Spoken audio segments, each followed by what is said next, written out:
અને મારા ગુરુહરિ પરમ પૂજ્ય પ્રમુખ સ્વામી મહારાજ એમના ચરણોમાં વંદન સાથે આપ સૌને નમસ્કાર, ગુડ ઇવનિંગ અને જય સ્વામિનારાયણ. ખાસ રાકેશ પટેલ અને જીમી શાહ એમના આમંત્રણથી આ કાર્યક્રમનું આયોજન થયું છે. એસ્પેશિયલી એમની એવી ઈચ્છા હતી કે આ એક વિષય એવો છે જે દરેકને સ્પર્શે છે, એનું સમાધાન દરેકને જોઈએ છે. એટલે આપણે આ વિષય stress management in daily life એ આજના કાર્યક્રમ માટે પસંદ થયો. સ્ટ્રેસ એટલે તણાવ, ચિંતામાંથી તણાવ ઉપજે. ઘણું બધું સ્ટ્રેસ વિશે આપણે સાંભળ્યું હશે. અત્યારે અહીંયા બેકડ્રોપમાં પણ સ્ટ્રેસ વિશે ઘણું બધું લખાણું છે. પણ મેડિકલ સાયન્સ એવું કહે છે કે by 2030 stress would be the most important factor of human dying. Stress છે સૌથી મોટું ફેક્ટર બનશે જેના લીધે માણસ મૃત્યુ પામશે. કારણ કે સ્ટ્રેસથી બ્લડ પ્રેશર, સ્ટ્રેસથી cardiac arrest, many things happen.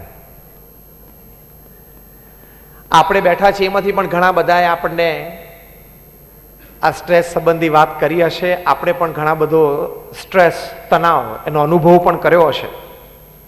અત્યારે પણ ઘણા બધા કરતા હશે.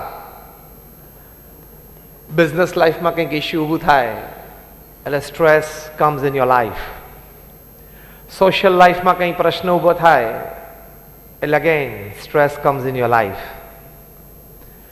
પર્સનલ લાઈફમાં, વ્યક્તિગત જીવનમાં કંઈક પ્રશ્ન ઊભો થાય એટલે again stress comes in your life. ચિંતા, તણાવ. ચિંતા અને તણાવમાંથી મુક્ત નથી થવાતું, પણ યુ કેન મેનેજ ઇટ. એ તમારી શારીરિક, માનસિક અને આંતરિક એટલે ઇમોશનલ હેલ્થ ન બગાડી શકે એટલું તો તમે કંટ્રોલ કરી શકો. And anybody who is walking upon this earth, anybody who is involved in social relationships, that we all are, stress તો આવવાનો જ છે. તણાવ જીવનનો એક ભાગ છે. But you need to manage it. તમે સારી રીતે એને મેનેજ કરી શકો તો you can always remain free of the dreadful effects of stress. તણાવની જે અસરો છે એનામાંથી મુક્ત થઈ શકાય. પહેલો બેઝિક કોન્સેપ્ટ આપણા મનમાં ક્લિયર કરવાની જરૂર છે કે આ લોકની દ્રષ્ટિએ બધી જ વસ્તુ પ્રાપ્ત થાય તો માણસને ક્યારેય ચિંતા કે તણાવ ન આવે. પહેલો આપણો આ બેઝિક કોન્સેપ્ટ છે ને આપણે છોડવાની, ભૂલવાની જરૂર છે કે if I have everything upon this અર્થ, મારી પાસે 100, 200, 500 કરોડ રૂપિયા હોય, મારી પાસે એક આવો વૈભવી વિલા હોય, મારી પાસે 10-15 લક્ઝુરિયસ કાર્સ હોય, પત્ની અને સંતાનો બધા કયાગરા હોય, સંબંધો સમાજમાં સારા હોય, બધા લોકો મને સમાજમાં માનપાન આપતા હોય. જો આ બધું ગોઠવાઈ જાય ને તો પછી તણાવ રહે નહીં. આ બધું જો સારી રીતે ગોઠવાઈ જાય તો મારે પછી કોઈ ચિંતા નથી, મારે કોઈ સ્ટ્રેસ નથી. That is the basic concept is wrong. It is fundamentally wrong. આ બધું હોય તો પણ જબરજસ્ત તણાવ આવી શકે છે અને એ સ્ટ્રેસના કારણે આપઘાત સુધી લોકો જઈ શકે છે અને થાય છે. કારણ કે તણાવ આવે કે ન આવે એનું કારણ વેલ્યુઝ છે, એનું કારણ મટીરિયલ લાઈફ નથી. Again I repeat, whether stress comes in your life or not, it is not dependent upon materialistic values or materialistic pleasures. It absolutely depends upon the values that you cultivate in your life. તમારા જીવનમાં જે મૂલ્યો અને સિદ્ધાંતો cultivate કર્યા હોય એ મૂલ્ય અને સિદ્ધાંત પ્રમાણે તમે જીવતા હો તો તમે સ્ટ્રેસ મેનેજ કરી શકો. બાકી કરોડો રૂપિયા ધરાવનાર વ્યક્તિઓ પણ આપઘાત કરે છે. Let us have a fine comparison. એક સારી સરખામણી આપણે કરીએ. તમારામાંથી એલ્વિસ પ્રેસ્લીનું નામ સાંભળ્યું? હાથ ઊંચો કરો. Just raise your hands. 50%. Okay. Elvis Presley એક મહાન સંગીતકાર હતા, જેમ માઇકલ જેક્સન હતા તેમ. He was the king of rock and roll. એક આપણે કેસ સ્ટડી કરવો છે એલ્વિસ પ્રેસ્લી અને મીરાબાઈનો. તમને કદાચ અત્યારે જ વિચાર આવી ગયો છે કે એલ્વિસ પ્રેસ્લી અને મીરાબાઈની કમ્પેરિઝન થાય નહીં. Let us start a case study. Elvis Presley હતા એ વિશ્વ પ્રસિદ્ધ થયેલા એમની હયાતીમાં. મીરાબાઈ એમની હયાતીમાં વિશ્વ પ્રસિદ્ધ નતા થયા. આજે પણ એમની પ્રસિદ્ધિ પ્રેસ્લી જેટલી નથી. એલ્વિસ પ્રેસ્લી એ પોતે રોજ સાંજે આવી લાઈવ કોન્સર્ટ આપતા. મીરાબાઈ વૃંદાવનમાં બાકે બિહારીના મંદિરમાં બહાર બેસીને ગાતા. 2-5 જણા પણ સાંભળનારા હોય નહીં. એલ્વિસ પ્રેસ્લી માટે ટાઇટલ અપાણું the king of rock and roll. મીરાબાઈને એવું સંગીત સંબંધી કોઈ એવું ટાઇટલ મળ્યું નથી. એલ્વિસ પ્રેસ્લી 21 વર્ષની ઉંમરના હતા ત્યારે 78 પ્રેસ્લી પ્રોડક્ટ્સ માર્કેટમાં હતી. અત્યારે પણ જીન્સ પેન્ટની પાછળ લેધર ટેગ ઉપર એલ્વિસ લખેલું આવે છે. એ એલ્વિસ બ્રાન્ડ છે. મીરાબાઈની હયાતીમાં એક પણ બ્રાન્ડ મીરાબાઈ દ્વારા એન્ડોર્સ્ડ હતી નહીં. મીરા ક્લોથિંગ, મીરા ફૂટવેર એવું એ વખતે હતું નહીં. એલ્વિસ પ્રેસ્લી જ્યારે 21 વર્ષના હતા ત્યારે એમની પાસે શું હતું? તે પોતે પોતાના પ્રાઇવેટ 747 જેટ પ્લેનમાં ટ્રાવેલ કરતા. એમની પાસે ડાયમંડ સ્ટડેડ લિમોઝિન્સ હતી. લિમોઝિન કાર, પણ એની ઉપર હીરા જડિત. હજી આઈ ડોન્ટ થિંક આ હીરાનગરીમાં કોઈ વ્યક્તિ હીરા જડિત ગાડી ફેરવતા હોય. ફેરવે છે કોઈ? આ હું વાત કરું છું 70ના દાયકાની અમેરિકાની, જ્યારે એલ્વિસ પ્રેસ્લીની ગાડી ઉપર હીરા જડેલા હતા અને 7 લિમોઝિન્સની કેવેલકેટ જાય. મીરાબાઈને એક સ્થાનેથી બીજા સ્થાને જવું હોય તો કેવી રીતે જતા? ચાલતા.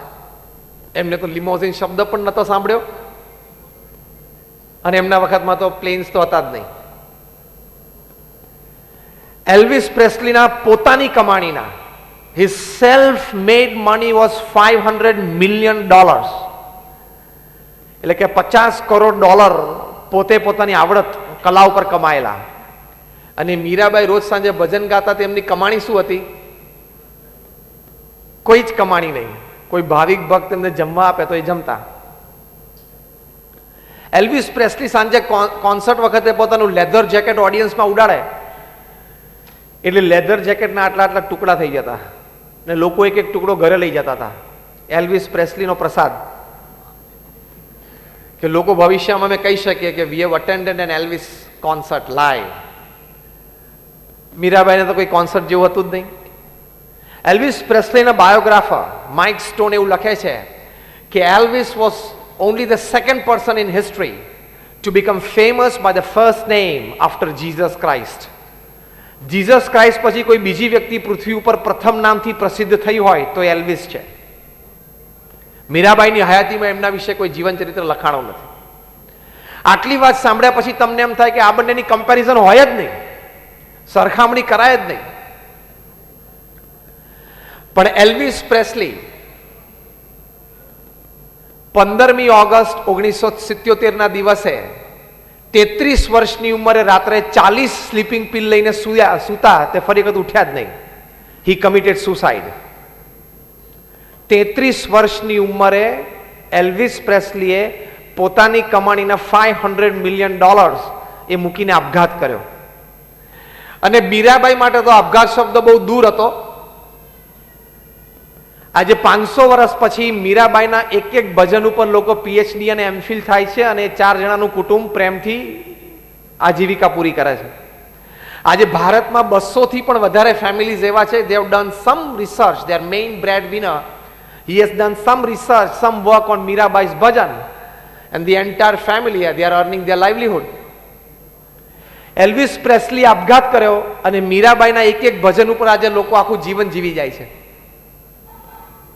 હવે ખબર પડી ને કે સરખામણી કેમ શરૂ કરી હતી.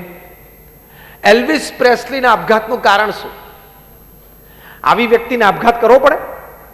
રોજ સાંજે 1000 માણસ એને સાંભળવા માટે આવે, રોજ મંચ ઉપર આવવાનું, પ્રાઇવેટ જેટમાં જવાનું, હીરા જડિત લિમોઝિન ગાડી, એલ્વિસના નામની 78 પ્રેસ્લી પ્રોડક્ટ્સ બધી માર્કેટમાં હોય.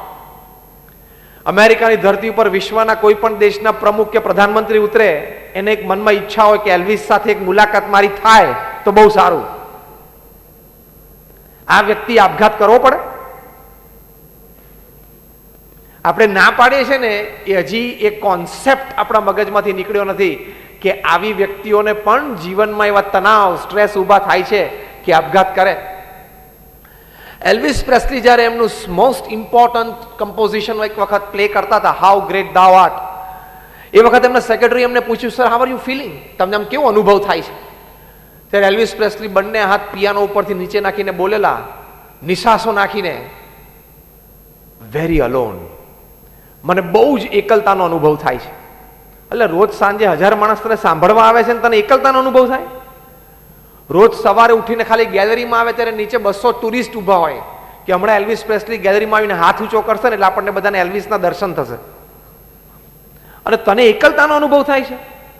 અને મીરાબાઈ બાકે બિહારી મંદિરના એકલા બેઠા બેઠા ભજન ગાય છે, પાયો જી મેને રામ રતન ધન પાયો, હું એકલી છું જ નહીં, ભલે મેં રાજપાટનો ત્યાગ કર્યો, મારા પતિ મોટા રાણા એટલે રાજા છે, અને મેં મહારાણીનું પદ ભોગ્યું છે અને અત્યારે સામાન્ય વસ્ત્રમાં સામાન્ય જીવન જીવું છું, પણ ભજન શું લખ્યું? પાયોજી મેને રામ રતન ધન પાયો. એલ્વિસ પ્રેસ્લીને બીજું બધું ધન હતું છતાં એકલતા હતી. મીરાબાઈ પાસે બીજું કશું જ ધન હતું નહીં છતાં અંતર ભરેલું હતું. વેર ધ ડિફરન્સ લાઈઝ? આ ભેદ ક્યાં પડે છે? વેર ધ ડિફરન્સ લાઈઝ? એ આ પ્રવચનમાં આગળ એના કારણો તમને જાણવા મળશે. એટલે પહેલો બેઝિક કોન્સેપ્ટ મગજમાંથી કાઢી નાખવાનો કે આ લોકમાં ધન, સમૃદ્ધિ, વૈભવ, સત્તા હોય તો આપણે સુરક્ષિત છીએ એવું નથી. Still stress can come in your life. એ કેવી રીતે આવે? સ્ટ્રેસ મેનેજ કરવું હોય તો પહેલા સ્ટ્રેસ એટલે કે તણાવ જીવનમાં કયા કયા કારણથી આવે છે એ જાણી રાખવું પડે, અને એ કારણ જીવનમાં ક્યારે ઉદ્ભવ ન થાય એ ખ્યાલ રાખવો પડે. સ્ટ્રેસ કયા કયા કારણોથી આવે છે એ ધ્યાન રાખવું પડે. એ કારણો જીવનમાં ક્યારે ઊભા ન થાય એનો અત્યંત ખટકો રાખવો પડે, તો જીવનમાં ક્યારેય તણાવ ના આવે. Then you can manage. તમે ગમે તે હો, whoever you are, if you put your finger inside the plug. Gujarat electricity બોર્ડના ચેરમેન હોય, 40 વર્ષથી ઇલેક્ટ્રિસિટી ડિસ્ટ્રીબ્યુટ કરતા હોય, અને પ્લગમાં આંગળી નાખવાનો અધિકાર છે કે નહીં? અને એ પ્લગમાં આંગળી નાખીને કે હું જીબીનો ચેરમેન છું, 40 વર્ષથી ઇલેક્ટ્રિસિટી ડિસ્ટ્રીબ્યુટ કરું છું, નથિંગ હેપન્સ ટુ મી, મને કાંઈ ન થાય. ઇલેક્ટ્રિસિટી જીબીના ચેરમેનને ઓળખતી નથી, એ ખાલી સ્કિન, ફ્લેશ એન્ડ બ્લડને જ ઓળખે છે, ચોંટાડી દે. એમ તમે ગમે તે હોય, 500 કરોડનો માણસ હોય કે 5000 કરોડનો માણસ હોય, ફર્સ્ટ ઇમ્પોર્ટન્ટ રીઝન, ધંધામાં નીતિમત્તા ચૂક્યા તો સ્ટ્રેસ આવશે. એક વાર ચાલી જશે, 2 વાર ચાલી જશે. જેમ ટ્રાફિક લાઇટ્સમાં રેડ લાઇટ હોય, એક વાર નીકળી જાઓ, 2 વાર નીકળી જાઓ, 5 વાર નીકળી જાઓ, પણ એક વાર જ્યારે એક્સિડન્ટ થાય ત્યારે, એમ ધંધામાં અનીતિ એ થશે તો એક દિવસ તણાવ આવશે, જરૂર આવશે. પ્રતિસ્પર્ધી તરફથી આવશે, પાર્ટનર તરફથી પણ આવી શકે, ટેક્સ ડિપાર્ટમેન્ટ તરફથી પણ આવી શકે, અને બધું જ થઈ શકે. આપણે તો અહીંયા બેઠા છીએ, શું છીએ? સત્યમ કંપનીના માલિક રામાલિંગા રાજુ 8,000 કરોડનો માણસ, સત્યમ કોમ્પ્યુટર્સ. એવું કહેવાય છે કે અનૈતિક પ્રેક્ટિસીસ કરી, આપણે કંઈ કેસની ડિટેલ્સમાં નથી જતા, પણ ટુડે ઇઝ ઇન જેલ, આજે જેલમાં છે. તમારી કંપનીનું નામ સત્યમ હોય એટલે તમને કંઈ અસત્ય પ્રેક્ટિસીસ કરવાનો અધિકાર નથી મળી જતો, હુએવર યુ આર. અને રિગરસ ઇમ્પ્રિઝનમેન્ટ છે 7 વર્ષની, ચટાઈ ઉપર સુવાનું જેલમાં, જેલનો ખોરાક જ ખાવાનો, 7 વર્ષ rigorous imprisonment. Rajat Gupta, the face of corporate India in the western world, IIT Kharagpur graduate, Harvard MBA, મેકિન્સના ડિરેક્ટર, ગોલ્ડમેન સેક્સના ડિરેક્ટર. પશ્ચિમ જગતમાં ભારતનો વ્યવસાયી ઇમેજ એટલે રજત ગુપ્તા. 40 વર્ષની કોર્પોરેટ ઇમેજ. જે રીતે ન્યૂઝપેપર્સમાં રિપોર્ટ્સ આવ્યા છે, જે રીતે કોર્ટના પ્રોસિડિંગ્સ થયા, એક 5 સેકન્ડની અનૈતિક પ્રેક્ટિસ અત્યારે એ જેલમાં છે. હી જસ્ટ મેડ અ 5 સેકન્ડ મિસ્ટેક. એવું કહેવાય છે કે દુનિયાના સૌથી ધનાઢ્ય ઇન્વેસ્ટર વોરેન બફેટે ગોલ્ડમેનને ઓફર કરી કે I want to invest my personal $5 billion. એમને $5 અબજ લેવા કે નહીં એની માટે ગોલ્ડમેન બોર્ડ ઓફ ડિરેક્ટર્સની મીટિંગ થઈ, અને એ મીટિંગમાં નક્કી થયું કે આપણે સ્વીકારવા. હવે એવું કહેવાય છે ફોન કોલ્સ ટ્રેક થયા પછી કે મીટિંગમાંથી બહાર નીકળ્યા પછી રજત ગુપ્તાએ મોસ્કો, રશિયાથી અમેરિકા એક ફોન કોલ કરી લીધા, કારણ કે બીજે દિવસે સવારે અનાઉન્સમેન્ટ થાય કે વોરેન બફેટના $5 બિલિયન ગોલ્ડમેનમાં આવે છે, એટલે શેર્સના ભાવ રાઇઝ થાય, એટલે ડિફરન્સ 24 કલાકમાં બહુ મોટો મળે. થયું. Next day when the announcements were made, Goldman stocks rose, reached the sky, અને સાંજે લોકોએ બધા millions of dollars ના શેર્સ વેચ્યા અને millions of dollars કમાણા. સારી બુદ્ધિ કહેવાય ને. આવી એકાદ ટીપ હાથમાં આવી જાય તો મજા આવે ને ધંધો કરવાની. સ્કોડામાંથી મર્સિડીઝમાં આવી જવાય ને, પોર્શે ઉપર આવી જવાય ને. અનૈતિકતા લાંબી ચાલતી નથી, થોડીક ચાલશે શરૂઆતમાં, લાંબી નહીં ચાલે. You have to pay back. આ પૃથ્વીનો સિદ્ધાંત છે. તમે જે અનૈતિક પ્રેક્ટિસીસ કરી હોય તમારે પાછી આપવી જ પડે. પ્રીત ભરારા નામના એક government attorney at Manhattan, he tracked out કે એવું કેવી રીતે બને કે કોઈક એક વ્યક્તિ મિલિયન્સ ઓફ ડોલર્સના શેર એક દિવસમાં ખરીદે, બીજે દિવસે એ શેરના ભાવ 1.5 બમણા થાય અને પાછા સાંજે વેચે. આ વ્યક્તિ પાસે કંઈક ઇનસાઇડ ઇન્ફોર્મેશન હોવી જ જોઈએ. ટ્રેકડાઉન થયું, ફોન કોલ્સ થયા અને સર્કમસ્ટેન્શિયલ એવિડન્સીસ એવા ઊભા થયા, વકીલની ભાષામાં સર્કમસ્ટેન્શિયલ એવિડન્સીસ, કે એમણે આ ફોન કોલ કરેલો છે, કબૂલ કર્યું. He was convicted. After conviction he was sentenced. એમના પાર્ટનર રાજા રત્નમ, જેણે એકચ્યુઅલ ખેલ કરીને તો 11 વર્ષની સજા થઈ છે, અત્યારે ભોગવે છે, હજી 3-4 વર્ષ જ પૂરા થયા છે. અને રજત ગુપ્તા માટે દુનિયાના પ્રતિષ્ઠિત 500 મહાનુભાવો, દુનિયાના 200 દેશોમાંથી, જેને રજત ગુપ્તાએ ઘણી બધી સામાજિક મદદો કરી હોય, ઘણી બધી એનજીઓઝને મદદ કરી હોય, એ બધાએ યુએસ લો એન્ફોર્સમેન્ટમાં, યુએસ જ્યુડિશિયલ સિસ્ટમમાં કાગળ લખ્યા કે આને સજા મિનિમાઇઝ કરજો. આ વ્યક્તિએ આફ્રિકામાં એક અનાથ આશ્રમ ખોલ્યું છે, આ વ્યક્તિએ આ દેશમાં આ મદદ કરી છે, આ વ્યક્તિએ આ દેશમાં આ મદદ કરી છે. તો એ 2 વર્ષની સજા તો થઈ. અને જ્યારે યુએસ કોર્ટમાં જજે જજમેન્ટ આપ્યું, મિસ્ટર રજત ગુપ્તા,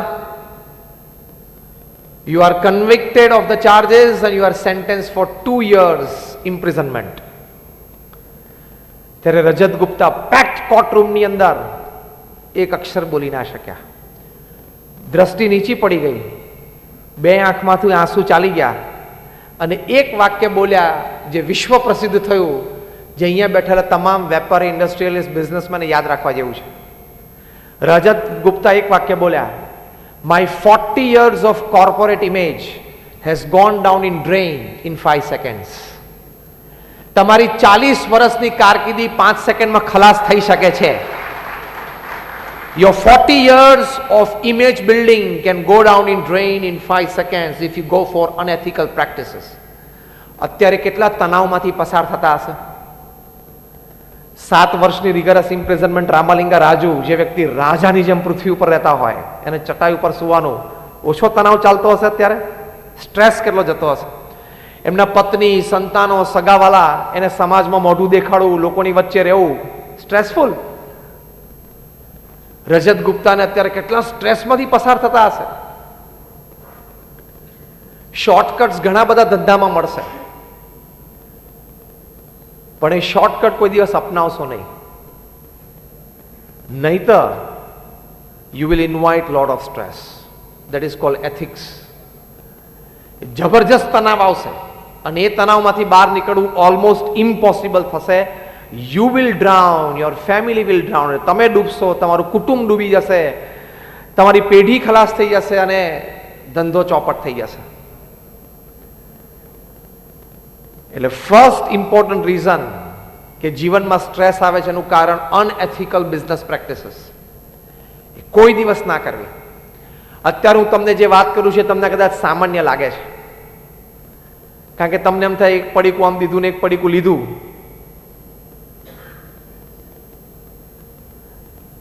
એમાં શું મોટી વાત છે? પણ it can happen to anybody any time. ગમે તે વ્યક્તિને ગમે ત્યારે થઈ શકે છે. Top management gurus of the world Stephen Covey હતા, અત્યારે ઓગ મેન્ડિનો છે, જીમ કોલિન્સ છે, કેન બ્લેન્ચાર્ડ છે. આ બધી વ્યક્તિઓ 1 કલાક બોલવાના $1 લાખ ચાર્જ કરે છે. That is almost 60 lakh rupees for 1 hour. એટલે કે 1 મિનિટ બોલવાના $1 લાખ ચાર્જ કરે છે. અને સામે ઓડિયન્સમાં કોણ બેઠું હોય? ફોર્ચ્યુન 500 કંપનીઝના સીઈઓઝ અને એમડીઝ અને ચેરમેન્સ વિદ્યાર્થીની જેમ બેઠા હોય 6 કલાક આ લોકોની સામે.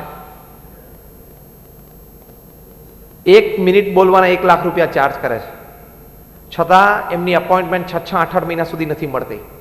અને સામે ઓડિયન્સમાં વિદ્યાર્થી તરીકે ફોર્ચ્યુન 500 કંપનીઝના સીઈઓઝ બેઠા હોય, જે લોકો દર વર્ષે 10,000 કરોડનો વહીવટ કરે છે, 25,000 કરોડનો વહીવટ કરે છે, 50,000 કરોડનો વહીવટ રમતા રમતા દર વર્ષે કરે છે, 1 લાખ કરોડનો વહીવટ રમતા રમતા કરે છે ને એ બધા વિદ્યાર્થીની જેમ એમની સામે બેઠા હોય. ત્યાં માણસ બોલતા શું હશે? સમજાવતા શું હશે? શીખવાડતા શું હશે? જે તમે અત્યારે FOC મફતમાં સાંભળી રહ્યા છો એ તમે અત્યારે FOC જે સાંભળો છો ને, આટલું જે લોકો શીખવાડે છે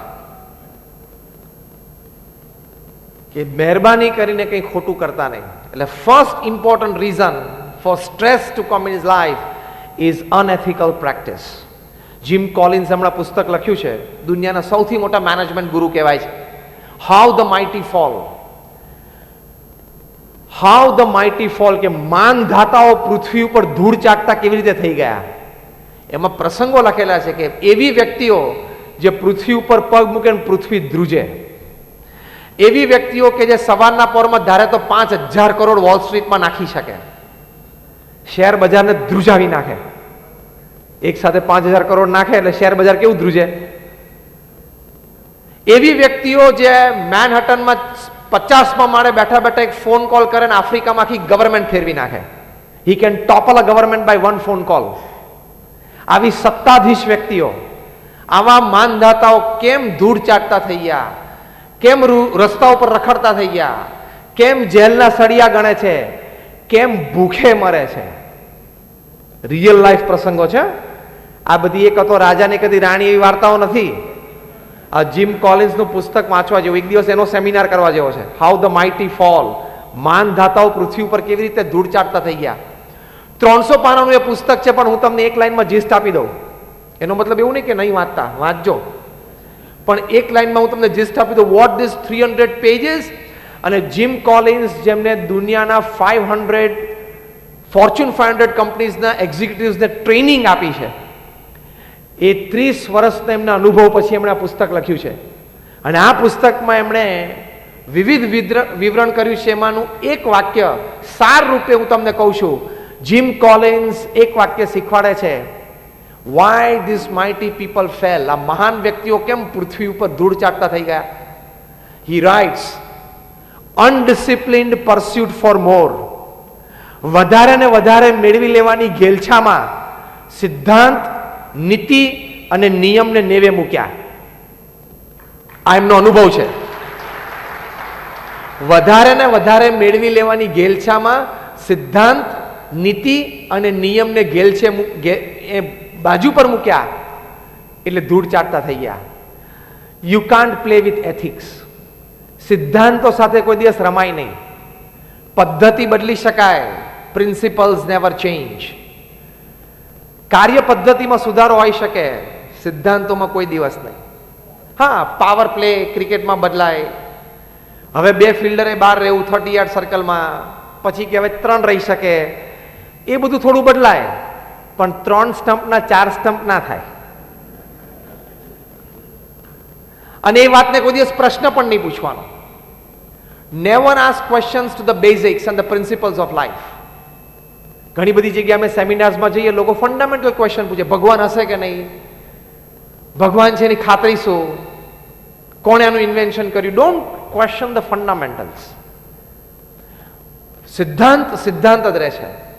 તમે બેટ લઈને ગ્રાઉન્ડ ઉપર જાઓ, તમે એમ કહો કે પહેલા મને સમજાવો કે આ 3 સ્ટમ્પ કોણે નક્કી કર્યા, એ નક્કી કરવા માટેની કમિટી કોણે રચી, કમિટીમાં કોણ કોણ હતું, અને એને જે લખાણ પ્રેઝન્ટ કર્યું એ એક્સેપ્ટ કર્યું એ કમિટી કોણ હતી. 2 કેમ નહીં, 4 કેમ નહીં, 3 સ્ટમ્પ નક્કી કેવી રીતે થાય એનો ઉત્તર પહેલા મને આપો, પછી હું બેટિંગ કરવા ક્રીઝ ઉપર જઉં.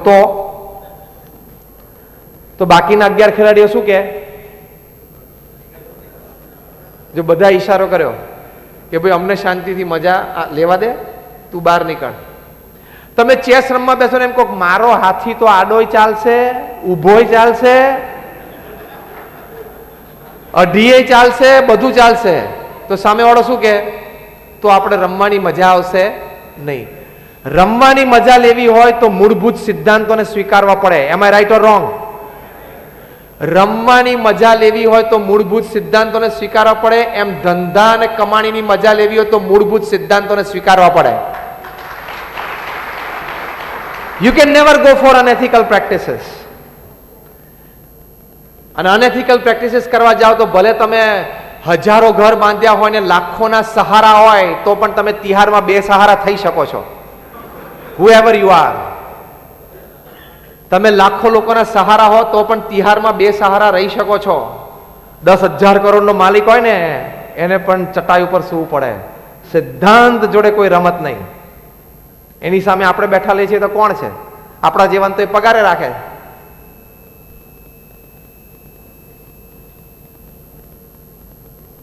Again remember just one sentence. તમે જીબી ના ચેરમેન હો તો પણ પ્લગમાં આંગળી નાખવાની નહીં. આ બધા પ્રસંગો તમને યાદ ના રહે ને તો આ વાક્ય યાદ રાખવાનું. 40 વર્ષ સુધી ઇલેક્ટ્રિસિટી ડિસ્ટ્રીબ્યુટ કરી હોય ને તો પણ પ્લગમાં આંગળી નખાય નહીં. એમ નહીં માની લેવાનું કે ઇલેક્ટ્રિસિટી તો એને ખબર હોવી જોઈએ કે હું જીબીનો ચેરમેન છું. whoever you are, તું ગમે તે હો. First important reason for stress is unethical business practices. Never go for it. Growth ધીમે ધીમે ધીમે થાય, શાંતિથી થાય, one step at a time, એ રીતે થાય. That is called stable and real growth.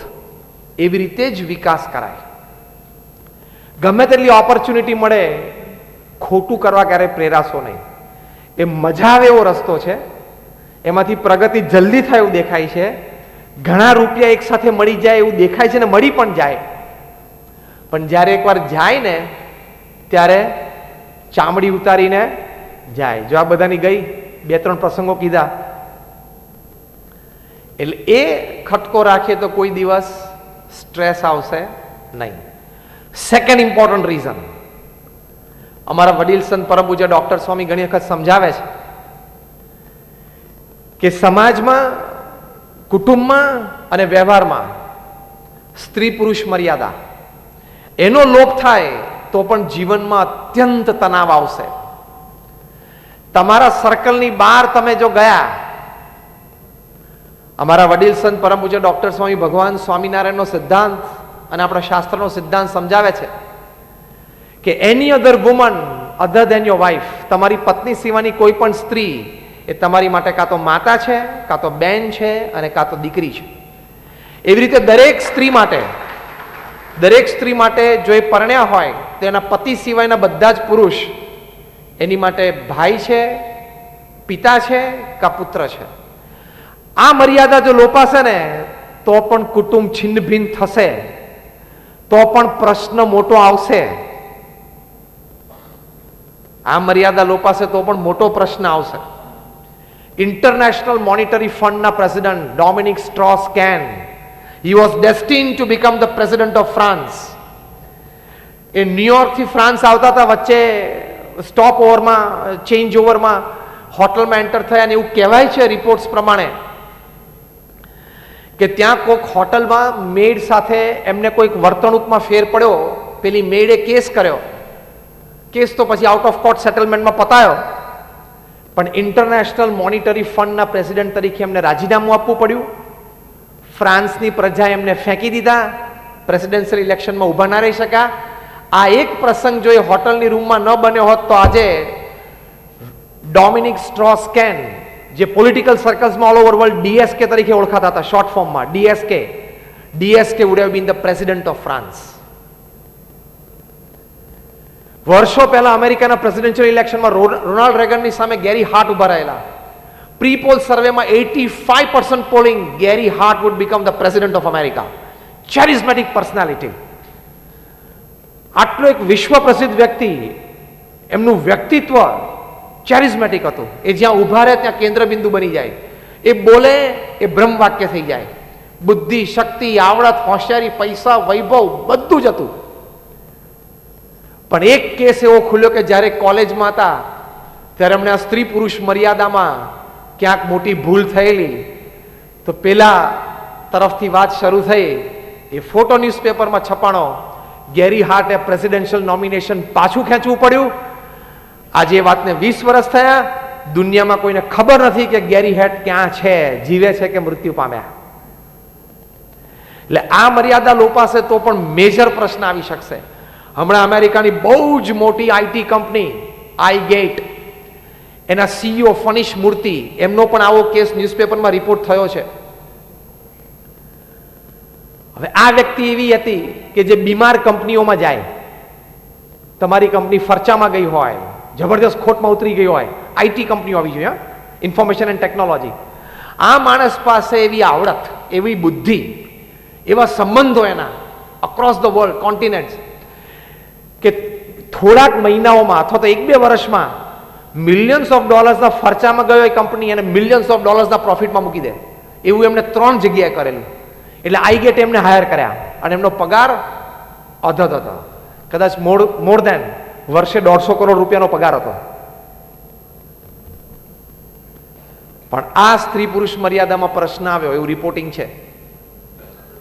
એમને એમની જ કંપનીના એક બાય કર્મચારી સાથે સંબંધ થયો અને પછી એ બાય કર્મચારી એની જાહેરાત કરી. ફનીશ મૂર્તિને રેઝિગ્નેશન આપવું પડ્યું. એ રેઝિગ્નેશન આપે પહેલા જ એમને કાઢી મૂકવામાં આવ્યા. બહુ જ મોટું બોનસ લઈ લેવામાં આવ્યું પાછું અને પ્રતિષ્ઠાહીન થઈ ગયા. અત્યારે અમેરિકામાં કોઈ કંપની એમને રાખવા તૈયાર નથી. બુદ્ધિ જબરજસ્ત છે, આવડત જબરજસ્ત છે અને કામ પોતાની જિંદગીમાં 40 વર્ષ કરી બતાવ્યું છે. ખાલી વાતો નહીં, મિલિયન્સ ઓફ ડોલર્સમાં ફરચામાં ગયેલી કંપનીઓને બેઠી કરી નાખી છે. પણ અત્યારે કોઈ એમને નોકરીએ રાખવા તૈયાર નથી. એટલે આપણા કુટુંબ, એ કુટુંબની બહાર કોઈ દિવસ મર્યાદાને લોપ કરીને પ્રશ્ન નહીં આવે એવું વિચારતા નહીં, આવે જ છે. ન્યૂઝપેપરમાં બધી ઘણી વાતો સાંભળો છો ને, વાંચીએ છીએ ને, અને તમારા સર્કલમાં કોઈકને થયું હશે, સાંભળ્યું પણ હશે.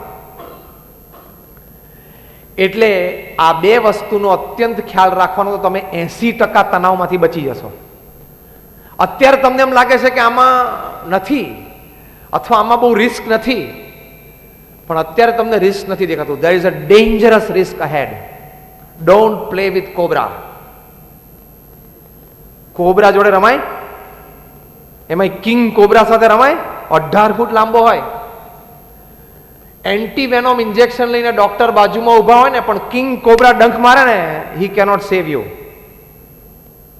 એ ડોક્ટર ઇન્જેક્શન લઈને તૈયાર ઊભા હોય ને કે કિંગ કોબ્રા તમને અહીંયા કરડે અને એથી તમને ઇન્જેક્શન મારે એન્ટીવેનોમનું, તોય તમને બચાવી ના શકે. એમ ધંધામાં અનૈતિક પ્રેક્ટિસ અને શાસ્ત્ર પ્રમાણે જે સ્ત્રી પુરુષની મર્યાદા છે એને તમે લોપો ને એટલે you have started playing with cobra. તમે કોબ્રા સાથે રમવાની શરૂઆત કરી દીધી છે. હવે ડંખ વાગે ત્યારે વાત. You have started playing with cobra. અને આ કક્ષાના માણસોને થઈ શકે છે તો તમને થઈ શકે? હા કે ના? Tell me yes or no. It can happen to anybody. કોઈને પણ થઈ શકે છે. સાધુ પણ મર્યાદા લોપે તો એને પણ થઈ શકે છે. એના કેસ પણ તમે સાંભળતા હશો. એટલે બીએપીએસ સંસ્થામાં પ્રમુખ સ્વામી મહારાજે આ સ્ટ્રિક્ટ મર્યાદા મૂકી છે. બીએપીએસ સંસ્થાના સાધુને આ પ્રશ્ન નથી, કારણ કે આ મર્યાદામાં રહે છે. આ કપડાં પહેરીને તમે આ મર્યાદા લોપો તો આ કપડામાં પણ પ્રશ્ન. ભલે લોકો તમને માનતા હોય, પૂછતા હોય. Discipline stands fast, ethics stands fast. Ethics અને ડિસિપ્લિન્સથી પર કોઈ વસ્તુ નથી. એટલે સ્ટ્રેસ ન આવે એની માટે આપણને રામાયણમાં તુલસીદાસજી એક સરસ વાત કરી છે. આ બે મુદ્દા જે પહેલા કીધા ને એ સંબંધિત તુલસીદાસજીએ સિમ્પલ લખ્યું કે પરધન પથ્થર માનીએ, પર સ્ત્રી માત સમાન, ઇતને સે હરી ના મિલે તો તુલસીદાસ જમાન. કે પરધન છે ને એને પથ્થર માનજો અને પર સ્ત્રી છે એને માતા માનજો. ઇતને સે જો હરી ના મિલે, તમને જો ભગવાન ના મળે ને તો તુલસીદાસ તમારો જામીન છે. અને હરી મળે એટલે ક્યાં પછી સ્ટ્રેસ રહ્યો? એટલે ઇનડાયરેક્ટલી આના બીજા શબ્દ એ છે કે તમને ક્યારેય જીવનમાં સ્ટ્રેસ આવશે જ નહીં. સત્યમ કંપનીના માલિક રામલિંગા રાજુ, જેનાથી આપણે વાતની શરૂઆત કરેલી, એમણે આ તુલસીદાસની વાત માની હોત તો? રજત ગુપ્તાએ આ તુલસીદાસની વાત માની હોત તો? પરધન પથ્થર માનીએ કે પરધન છે એટલે કે બીજાનું જે ધન છે આપણી માટે પથ્થર છે, ધૂળ છે. આ તો બીજાના ધનમાં જ હાથ નાખવાની વધારે મજા આવે છે. આપણું સેફ ડિપોઝિટ વોલ્ટમાં હોય, બેંકમાં હોય, બીજાના ધનમાં હાથ નાખવાની વધારે મજા આવે છે. પણ આ સિદ્ધાંત મૂક્યો. ડોમિનિક સ્ટ્રોસ કેન, IMF ના પ્રેસિડેન્ટ, જેની આપણે વાત કરી, એના બીજી લાઈન માની હોત તો કે પર સ્ત્રી માત સમાન, તો અત્યારે એ ફ્રાન્સના પ્રેસિડેન્ટ હોત. અને હમણાં G4 અને G8ની સમિટ માનનીય મુખ્યમંત્રી પ્રધાનમંત્રીશ્રીએ ન્યુયોર્કમાં કરી ત્યારે બેઠા હોત એની સાથે. અત્યારે એક નાની કંપનીમાં CEO તરીકે કામ કરે છે. ફનીશ મૂર્તિ આ વાત માની હોત તો. પણ પેલું શું થાય, ટાઈ પહેરી હોય, કોટ પહેર્યો હોય અને 3 પીસ સૂટ પહેર્યો હોય ને ત્યારે આની વાત મનાય નહીં. ભગવા કપડાની વાત મનાય નહીં. when you are under that glamour, when you are under that power, it's difficult to believe this talk. આની આ જ વાત જે હું અત્યારે કરું છું, અહીંયા કોઈ મેનેજમેન્ટ ટ્રેનર આમ ચાલતો અહીંયા માઇક પર આવીને 3 પીસ સૂટ ને ટાઈ પહેરીને આમ કરતો બોલતો હોત ને તો તમે કદાચ $1,00,000-2 લાખ રૂપિયા એને કલાકના બોલવાના આપ્યા હોત ને તમને આ બધી વાતો ઓહો લાગે છે. પણ મેં કીધું એમ, ફોર્ચ્યુન 500 કંપનીઝના CEOs જે વાતો સાંભળે છે ને, તમે અત્યારે FOC સાંભળો છો. આ જ હકીકત છે. એટલે સ્ટ્રેસનું બીજું મોટું કારણ આ છે. આ બધા માનધાતાઓ તને મને કે હું ઇઝ તુલસીદાસ, આ રામાયણ શું છે?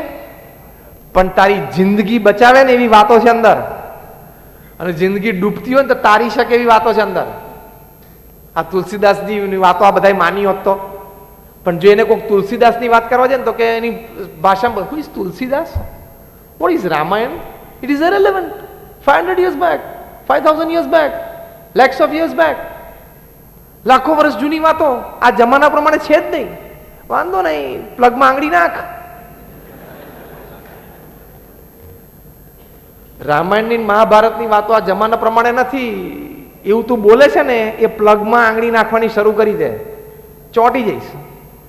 It is relevant even today. સિદ્ધાંત સિદ્ધાંત જ રહે છે, એ કોઈ દિવસમાં ફેરફાર થતો નથી. ત્રીજું ઇમ્પોર્ટન્ટ રીઝન સ્ટ્રેસ કેમ આવે છે, આપણે આપણા વર્ક, લાઈફ અને ફેમિલીને બેલેન્સ નથી કર્યું. ઘણી વખત અમે અમારા સેમિનાર્સમાં શીખવાડે છે કે તમારી પાસે 24 કલાક છે, તો you should divide it into 8 + 8 + 8. First 8 hours is honest, ethical, hard work. જે પણ વ્યવસાયમાં હોય એમાં પ્રામાણિક, નૈતિક પુરુષાર્થ કરો, એ 8 કલાક. બીજા 8 કલાક સારી રીતે ઊંઘવું અને આરામ કરો. અને ત્રીજા 8 કલાક બહુ ઇમ્પોર્ટન્ટ છે, ત્યાં આપણે ખોટ ખાઈએ છીએ. વી મિસ આઉટ ધેર. ત્રીજા 8 કલાકમાં 3 F અને 3 H. 3 F એટલે ફેમિલી, ફ્રેન્ડ્સ અને ફેઇથ. 3 H એટલે હેલ્થ, હાઇજીન એન્ડ હોબી. હું ફરી વખત રિપીટ કરું છું.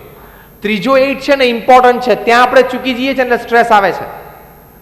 Third 8 is very important. Again I repeat, third 8 is 3 F અને 3 H. 3 F is family, friends and faith, એટલે કે કુટુંબ, મિત્ર વર્તુળ અને શ્રદ્ધા. અને 3 H એટલે હેલ્થ, હાઇજીન અને હોબી, એટલે કે સ્વાસ્થ્ય, આજુબાજુ શુદ્ધતા, ચોખ્ખાઈ અને હોબી એટલે શોખ. આ 6 ડિપાર્ટમેન્ટ્સમાં તમારા ત્રીજા 8 કલાક જવા જોઈએ.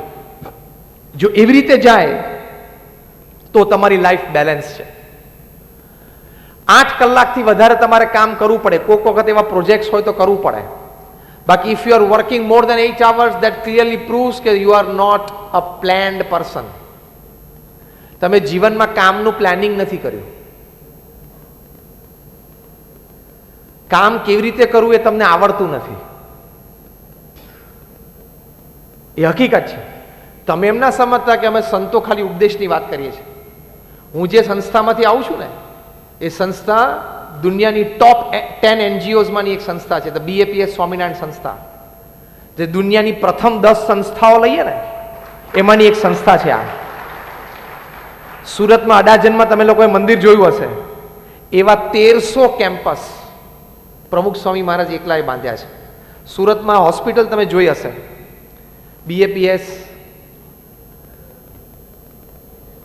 BAPS પ્રમુખ સ્વામી હોસ્પિટલ. કોઈ ટ્રસ્ટની આવી હોસ્પિટલ સુરતમાં નહીં ચાલતી, તમે જોજો. આવી હોસ્પિટલ, સ્કૂલ, હોસ્ટેલ ને કોલેજ પ્રમુખ સ્વામીએ 100 ઊભી કરી છે અને સક્સેસફુલી ચલાવે છે. સુરતમાં કોઈ એવા બિલ્ડર ખરા કે જેને 60 દેશોમાં 1300 જમીનોના સોદા કર્યા હોય? પહેલી લાઈનમાં પૂછું છું. મેં બોમ્બેમાં પૂછી લીધું, રાહેજા અને અજમેરા અને હીરાનંદાની બેઠા હતા ત્યાંય પૂછી લીધું, ત્યાંય કોઈ આ નથી પાડી, નહીં ક્યાંથી આ પાડવાના. પ્રમુખ સ્વામીએ 60 દેશોમાં 1300 જમીનોના સોદા કરી નાખ્યા. એ સામાન્ય વાત નથી. One man show, he is a one man army, he is a one man organisation. એમણે આ સંસ્થાનો વિકાસ, BAPS સંસ્થાને યુનાઇટેડ નેશન્સમાં પરમેનન્ટ સ્ટેટસ છે. દર બુધવારે અમારો રિપ્રેઝેન્ટેટિવ યુનોમાં ન્યુયોર્કમાં બેસે છે. એટલે એડમિનિસ્ટ્રેશન શું છે એમને ખબર છે. અમે સંતો 8-8 કલાક હોસ્પિટલો ચલાવીએ છીએ, સ્કૂલ ચલાવીએ છીએ, હોસ્ટેલ્સ ચલાવીએ છીએ. We know what is human resources, we know what is administration and management. અમારા 1000 સંતોમાંથી 650 થી પણ વધારે સંતો graduate, post graduate, chartered accountants, doctors ને એન્જિનિયર્સ છે. 200 થી પણ વધારે સંતો બોર્ન અમેરિકન સિટીઝન છે. 21 વર્ષની ઉંમરે સ્ટેનફર્ડ, યેલ કે ઓક્સફર્ડમાંથી MBA થયા હોય અને $1.5-2 લાખ પગાર છોડીને આવ્યા હોય. કુટુંબમાં એકના એક હોય અને અમેરિકામાં 20 મોટલનો માલિક હોય ને, એના દીકરા પણ સાધુ થયા છે. એટલે હું અત્યારે જે વાત કરું છું તમે એમ ના સમજતા ખાલી ચોપડીમાંથી વાંચીને વાત કરું છું. We are fully into administration, management. આટલી મોટી સંસ્થા રન કરીએ છીએ. એની પરથી હું તમને સમજાવું છું કે you should have balance in life. 8+8+8 A principal છે. 8 કલાક બહુ જ વ્યવસ્થિત સારી રીતે કામ કરવાનું, પ્રામાણિકતા અને પુરુષાર્થ સાથે.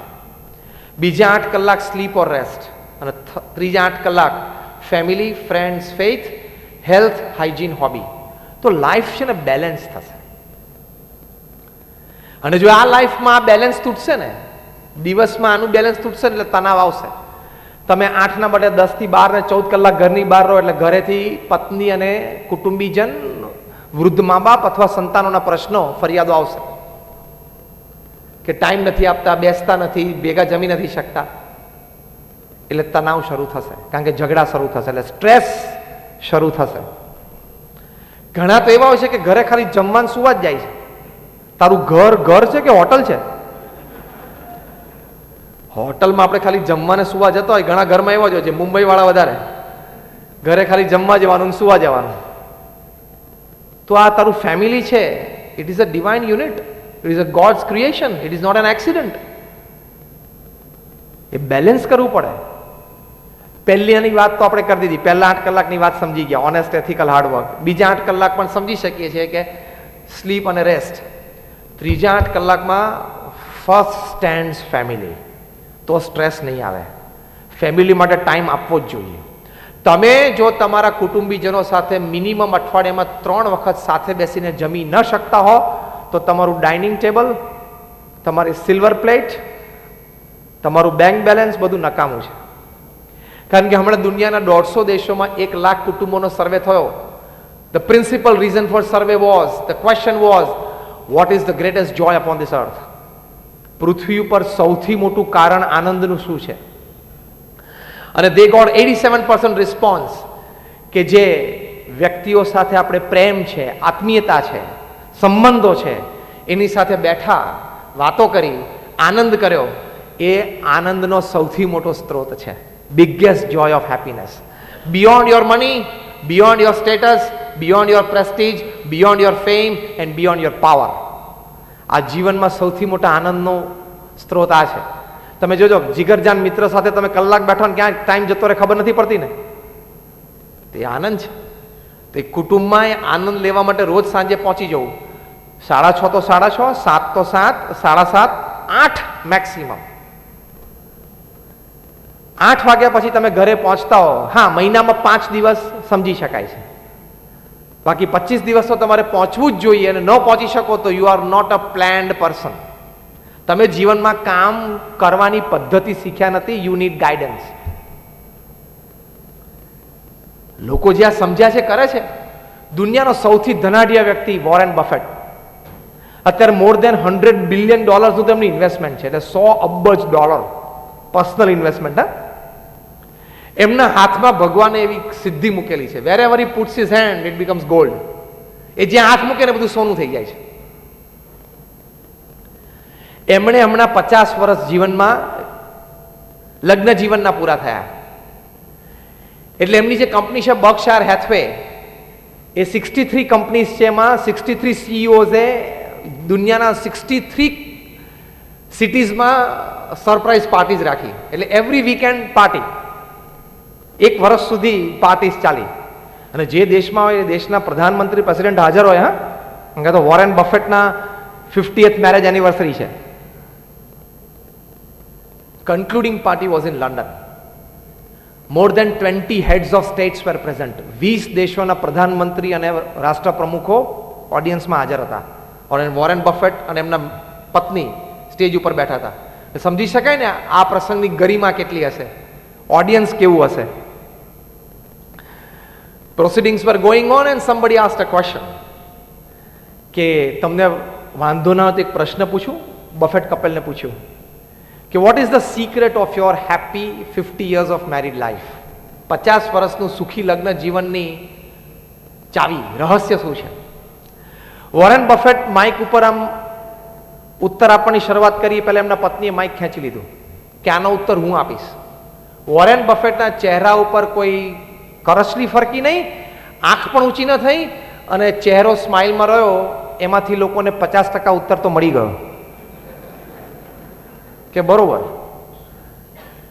આ સંબંધો 50 વર્ષ ચાલે. તમે ઘણું સમજી ગયા ને. ઘણા વખત પહેલા મેં એક વાત વાંચેલી રીડર્સ ડાયજેસ્ટમાં. એક કપલને 50 વર્ષ પૂરા થયા, પાર્ટી હતી, કોઈએ પૂછ્યું કે 50 વર્ષ લગ્ન જીવનના પૂરા થયાનું રહસ્ય શું, સુખમય? ત્યારે પેલા પતિએ જવાબ આપ્યો કે બધી અગત્યની ઇમ્પોર્ટન્ટ મેટર્સ છે ને એના હું નિર્ણય લઉં, મારા પત્નીએ હા પાડી જ દેવાની, પૂછવાનું જ નહીં, આર્ગ્યુમેન્ટ જ નહીં કરવાની. અને જે મોસ્ટ ઇમ્પોર્ટન્ટ મેટર્સ છે ને, અતિ અગત્યની, અતિ અગત્યની, એ મારા પત્ની નિર્ણય, એ હું નિર્ણય લઉં, એટલે અતિ અગત્યના નિર્ણયો હું લઉં ને મારા પત્ની હા પાડી દે, અને ઓછા અગત્યના હોય એ મારા પત્ની નિર્ણય લઈને હું કહું હા. બધાને એમ થયું કે આવી રીતે તો 50 વર્ષ પૂરા થાય નહીં. એક ટ્રેક્ટરનું ટાયર હોય ને એક સ્કૂટરનું હોય, એમ આગળ વાહન જાય નહીં. કોઈક બુદ્ધિશાળી બેઠા હતા એને કીધું કે if you don't mind can you list out the most important decisions that you take and your wife follows and the less important decisions that you take wife takes and you follow. તમે કહો તો ખરા કે જે ઓછા અગત્યના નિર્ણયો જે મારા પત્ની લે ને હું સિમ્પલી હા પાડી દઉં, કયું ઘર લેવું, કઈ ગાડી લેવી, છોકરાને કઈ સ્કૂલમાં મૂકવા, પિકનિક પર ક્યાં જવું, કોને કયા કપડાં ખરીદવા, શું પહેરવા, સગાવાલામાં ક્યાં કેવો સંબંધ કેટલો રાખવો, એ બધું મારા પત્ની નક્કી કરે હું હા પાડી દઉં. એટલે બધાને વધારે આશ્ચર્ય થયું. જો તમને બધાના ચહેરા ઉપર છે અત્યારે કે આ ઓછા અગત્યના નિર્ણયો હોય, ઘર, ગાડી, કપડાં, પિકનિક, સંબંધો, સ્કૂલ, એડમિશન, તો આનાથી અગત્યના કયા નિર્ણયો હશે કે આ જેન્ટલમેન લે અને એના પત્ની હાજ પાડી દેવાની કે કેન યુ લિસ્ટ આઉટ. એટલે પેલા જેન્ટલમેન કીધું હા. આનાથી વધારે અગત્યના નિર્ણયો કે અમેરિકા ઈરાકમાં એન્ટર થવું જોઈએ કે નહીં, એટલે હું કહું કે ના, એટલે મારા પત્ની કે બરોબર છે, ચાપી લો. અગત્યના નિર્ણયો જે વિશ્વ ફલક ઉપર અસરકારક હોઈ શકે એ બધા હું લઉં અને મારા પત્ની હાજ પાડી દેવાની.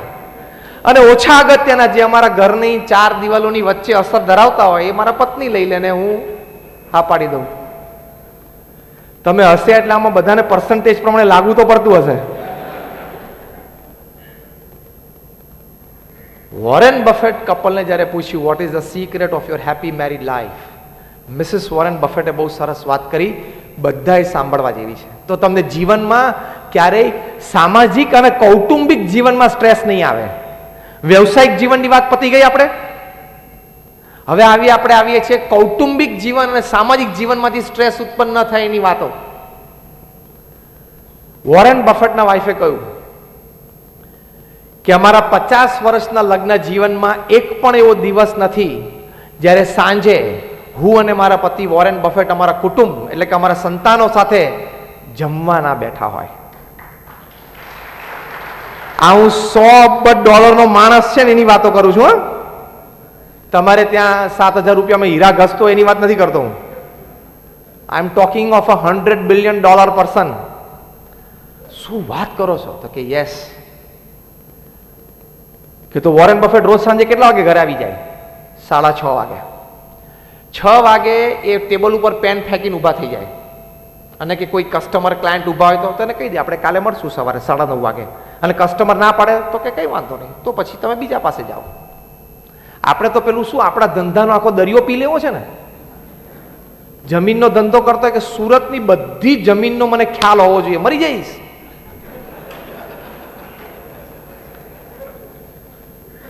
હું રિયલ એસ્ટેટમાં છું ને, સુરતમાં કઈ જમીનનો કયો છો, તારી જે 5 જમીન છે તું શાંતિથી સંભાળ, એ ડેવલપ કર, નહીં તો રાત્રે ઊંઘે નહીં આવે.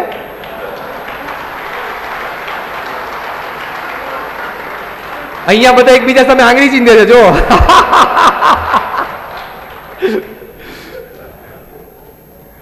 કોના પડીકા હીરાના કેટલા ફર્યા દિવસમાં, કોના ખિસ્સામાંથી નીકળ્યું, કોના ખિસ્સામાં બહુ લાંબી ચિંતા ના કર. આખો દરિયો નહીં પીવાય. તને તરસ લાગી હોય ત્યારે ખાલી એક જગ જ પીવાય, વધુમાં વધુ ડોલ નથી પીવાતી. તારા જે 2-5 પડીકા સાંજ પડે હોય ને હીરાને, એટલું તું ધ્યાન રાખ, બાકી ગાંડો થઈ જઈશ. વોરેન બફેટે at 6 he throws his pen on the table, he comes back home.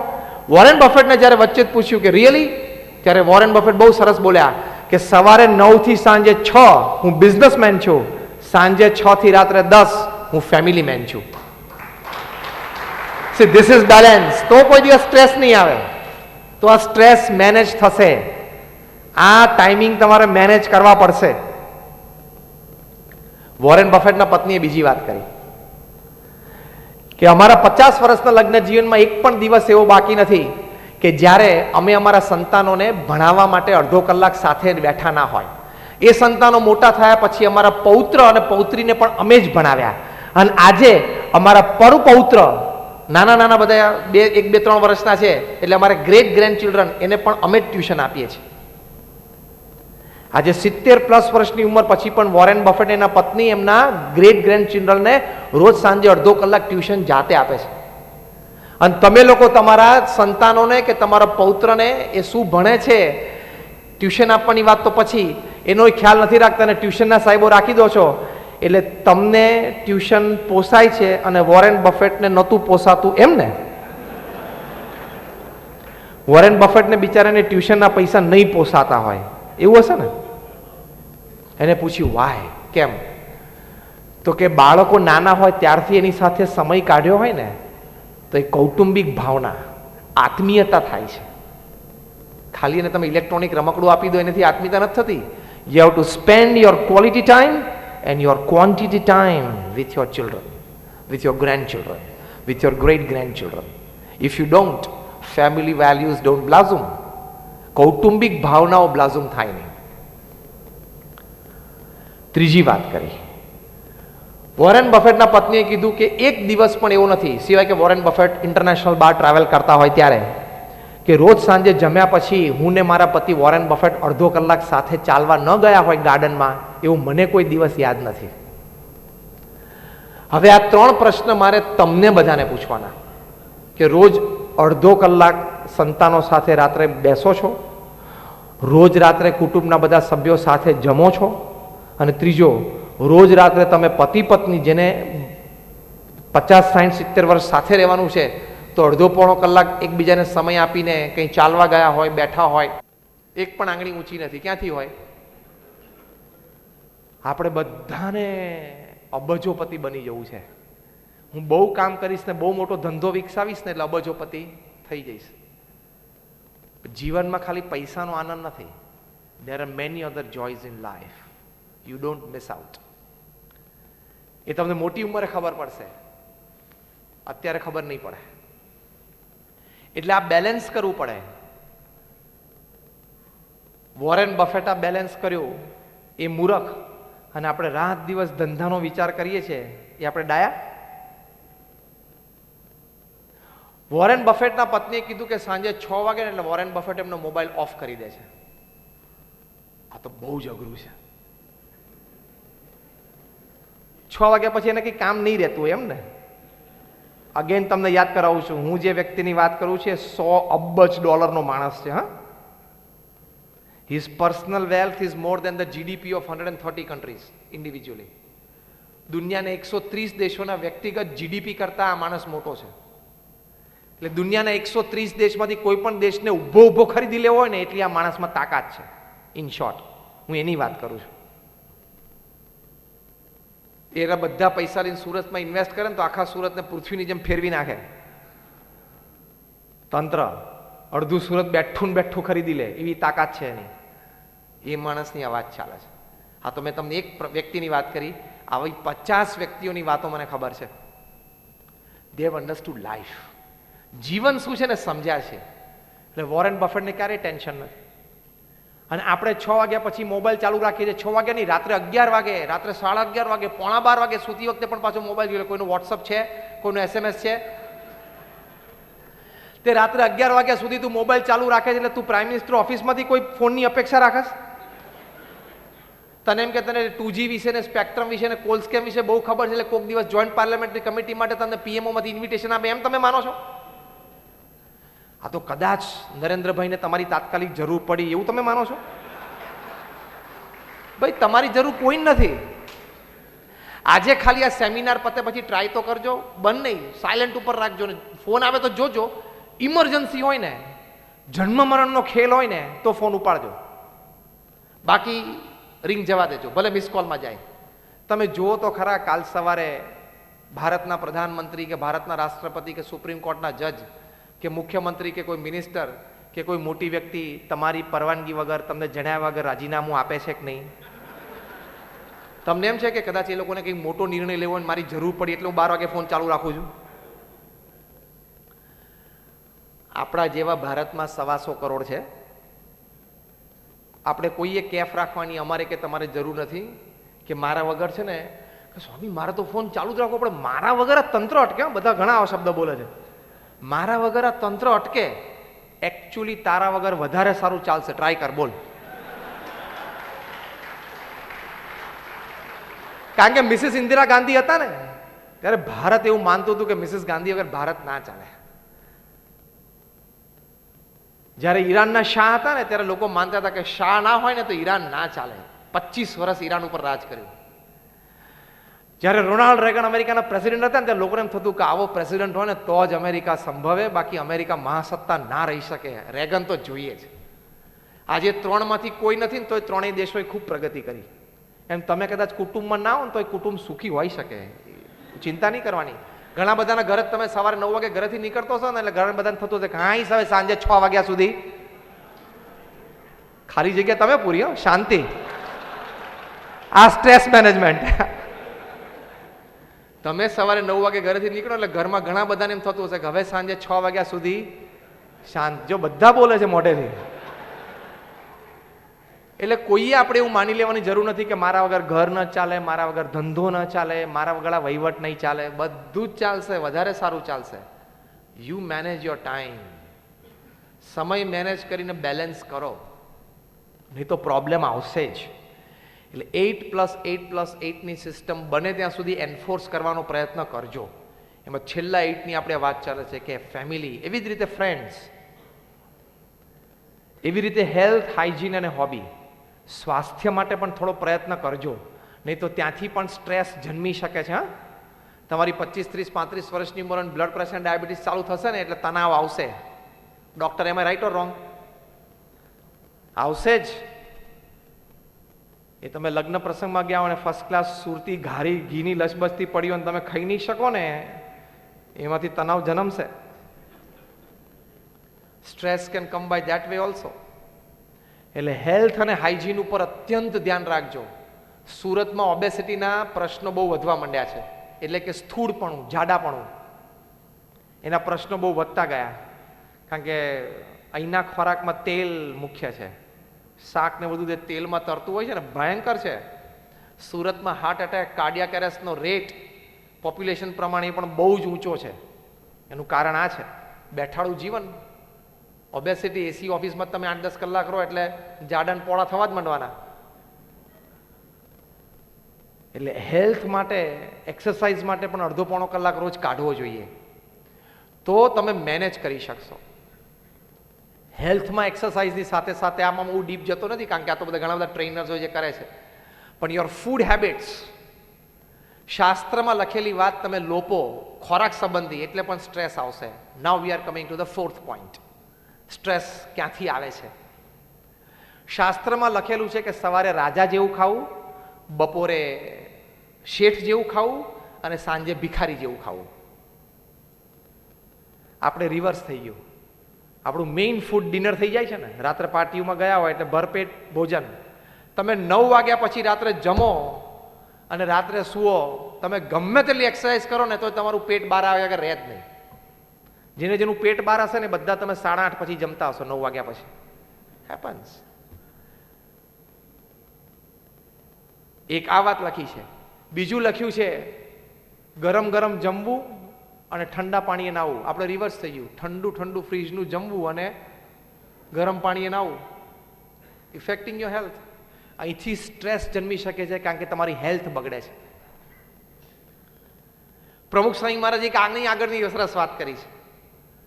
પ્રમુખ સ્વામી મહારાજ સાહજિક એક વખત બોલેલા કે કમ ખાઈએ તો શરીર સારું રહે અને ગમ ખાઈએ તો મન સારું રહે. Stress management. કોઈ જગ્યાએ તણાવ આવે જ નહીં.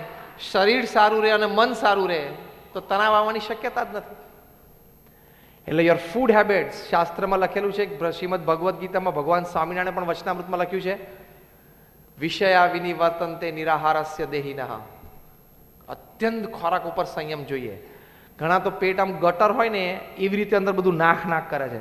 You have two control your self. નહીં તો એમાંથી બહુ જ હેલ્થ રિલેટેડ ઇસ્યુઝ ઊભા થાય છે. અને આ જંક ફૂડ, એના તો બધા આર્ટિકલ્સ તમે વાંચ્યા હશે. હું તો ખાલી એક જ લીટીમાં કહું છું, એમાંથી મલ્ટિપલ ડિઝીઝ ઊભા થાય છે. બરાબર છે ને? આ તૈયાર ફૂડ બધું આવે છે, જંક ફૂડ અને સોફ્ટ ડ્રિંક્સ, એ તમારી હેલ્થ ભયંકર રીતે બગાડી શકે. એમાંથી પછી સ્ટ્રેસ જન્મશે. એટલે આ સ્ટ્રેસ માટે health is also very important. 5th important thing is sum lack of basic understanding. અમુક મૂળભૂત વિચારો એ આપણા મનમાં એકદમ ક્લિયર હોવા જોઈએ અને આપણા વર્તનમાં પણ એકદમ સ્પષ્ટ હોવા જોઈએ. કેવા વિચારો? તો પહેલા આપણા એટીટ્યુડ સંબંધી વિચારો, એટલે કે આપણા દ્રષ્ટિકોણ અને વલણ સંબંધી વિચારો. સમજવાનું કે બધું આપણું ધાર્યું નથી થતું, આપણા મન પ્રમાણે નથી થતું. મારું ધાર્યું થાય, મારા મન પ્રમાણે થવું જોઈએ, કારણ કે હું આ કુટુંબનો વડીલ છું, હું આ ધંધાનો ચેરમેન છું, એટલે હું કહું એમ થવું જ જોઈએ. છે આ શક્ય? યસ ઓર નો? અહીંથી સ્ટ્રેસ જન્મે છે. આપણા વલણ, આપણી માનસિકતા અને આપણા વિચારો. પરિસ્થિતિને અનુકૂળ થવું એ પણ આપણું વલણ છે. વ્યક્તિને અનુકૂળ થવું એ પણ આપણું વલણ છે. સંજોગોને અનુકૂળ થવું એ પણ વલણ છે. અનુકૂળતા તો લાઈફમાં બધાએ લાવવી પડશે. દરેકનું મનનું ધાર્યું કાયમ નથી થતું. થાય છે? 100% અત્યાર સુધી બધા જ કામ પોતાના મન ધાર્યા પ્રમાણે થયા હોય એ વ્યક્તિ આંગળી ઊંચી કરો કે મારા જીવનના બધા કામ મારા નિર્ણય પ્રમાણે થયા છે. જીમી ટૂર નીકળી છે બધી આપણા પ્રમાણે? તારે રાકેશ બધું આપણા પ્રમાણે કામ થયું? ના થાય. Pluses and minuses is part of life. Give and take is the system.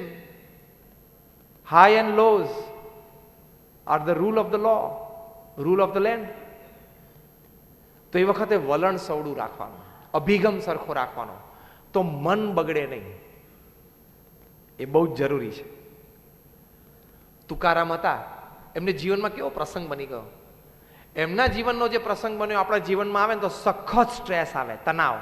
તુકારામને બધા ગામવાળાએ કીધું કે આ તો આપણું ગામ બગાડે છે, છોકરાઓને વ્યસન મુક્ત કરે છે, ભગવાનમાં શ્રદ્ધા કરાવે છે, એટલે આનું આપણે અપમાન કરીને ગામમાંથી એને કાઢી મૂકો. એટલે ગધેડા ઉપર બેસાડ્યા, માથેથી બધા વાળ કાઢીને મુંડન કરાવી દીધું, માથે ચૂનો ચોપડ્યો, ઊંધા બેસાડ્યા, ગધેડાનું પૂંછડું હાથમાં આપ્યું અને ગળામાં રીંગણાની માળા પહેરાવી અને ગામમાં ઢંઢેરો પીટાવીને કાઢ્યા અને છોકરાઓએ ધૂળ નાખી.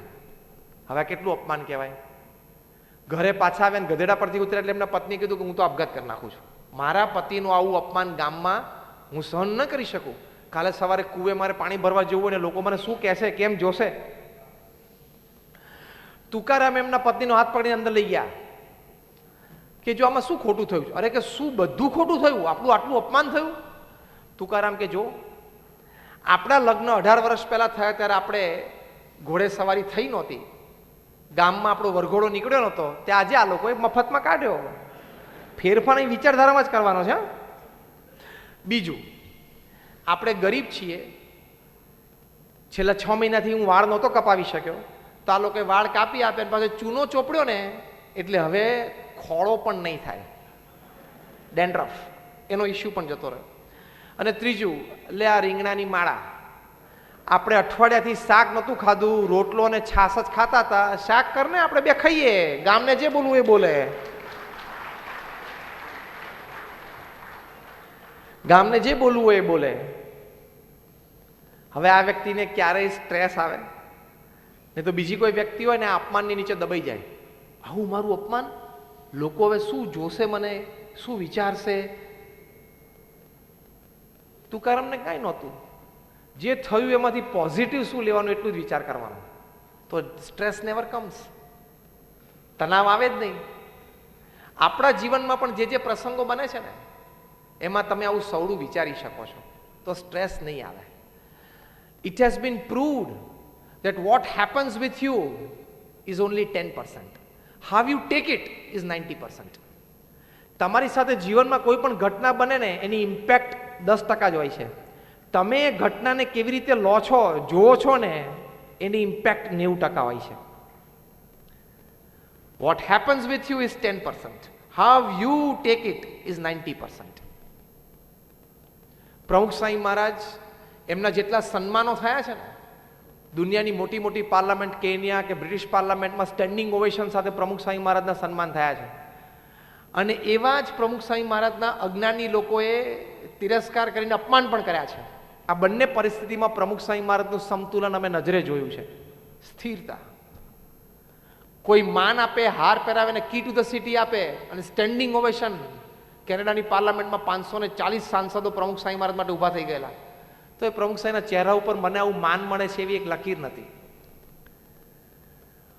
અને લોકોએ એમના જબરદસ્ત મોઢામોઢ અપમાન કર્યા છે, તો પણ સ્થિરતા. કેમ? આ વલણ કે તમારી સાથે જે કંઈ ઘટના બને છે ને એની ઇમ્પેક્ટ 10% જ છે. તમે ઘટના વિશે શું વિચારો છો, કેવી રીતે લો છો, એની 90% ઇમ્પેક્ટ છે. તો પ્રમુખ સ્વામી મહારાજ એવું માને છે જે કંઈ થાય છે ભગવાનની ઈચ્છાથી થાય છે. માન મળ્યું ભગવાનની ઈચ્છા, અપમાન થયું ભગવાનની ઈચ્છા. આપણે શું કામ આપણો આનંદ ગુમાવો? હવે આ વ્યક્તિને કોઈ દિવસ સ્ટ્રેસ આવે? કોઈ દિવસ તણાવ ના આવે. પ્રમુખ સ્વામી મહારાજ એક બહુ સરસ વાત સમજાવે છે કે જીવનમાં ક્યારેય સામાજિક કે કૌટુંબિક જીવનમાં તણાવ ના આવે એની માટે એક સમજણ, એક વલણ, એક વિચાર શું રાખવાનો. ધારો કે પ્રમુખ સ્વામી મહારાજ બહુ સરસ સમજાવે છે કે કોઈ તમને કીધું કે તમે ગધેડા જેવા છો. હવે આટલી ભર સભામાં કોઈ વ્યક્તિને કહું તમે તો ગધેડા જેવા છો, તમને કેવું લાગે? અપમાન લાગે ને, કોઈને પણ લાગે. પ્રમુખ સ્વામી મહારાજ કહે છે કે કોઈ તમને એમ કે ને ગધેડા જેવો છો, એ સ્વામી કહે છે કે આપણે આંખ બંધ કરવી અને 2-5 સેકન્ડ વિચારવું કે મારે ધોળું ચામડું છે, મારે પૂંછડું છે, મારે 4 પગ છે, મારે લાંબા લાંબા કાન છે? નથી. તો હું ગધેડો નથી, હું માણસ છું. આટલું જ વિચારવાનું હોય છે આમાં. પ્રમુખ સ્વામી મહારાજ કહે છે કે તને ગધેડો કીધો ને ત્યારે તું ગધેડો નથી થયો, પણ તે બાઈ ચડાવીને કે મને ગધેડો કીધું, હવે થયો, હવે તું થયો. કોઈ કહી જાય એમાં કે આપણે બની જઈએ છીએ, કોઈ આપણને કહી જાય એમાં આપણે બની નથી જતા. જે રિએક્શન આપીએ છીએ ને ત્યારે આપણે બનીએ છીએ. That reaction is stress. એ જે રિએક્શન છે ને પછી આખી જિંદગી યાદ રાખે કે આને મને ગધેડો કીધો હતો. બોલે, જીભ છે તો બોલે. પ્રમુખ સ્વામી મહારાજ બીજું શીખવાડે છે. તમારું નામ શું? લાલજીભાઈ, પ્રકાશના ફાધર.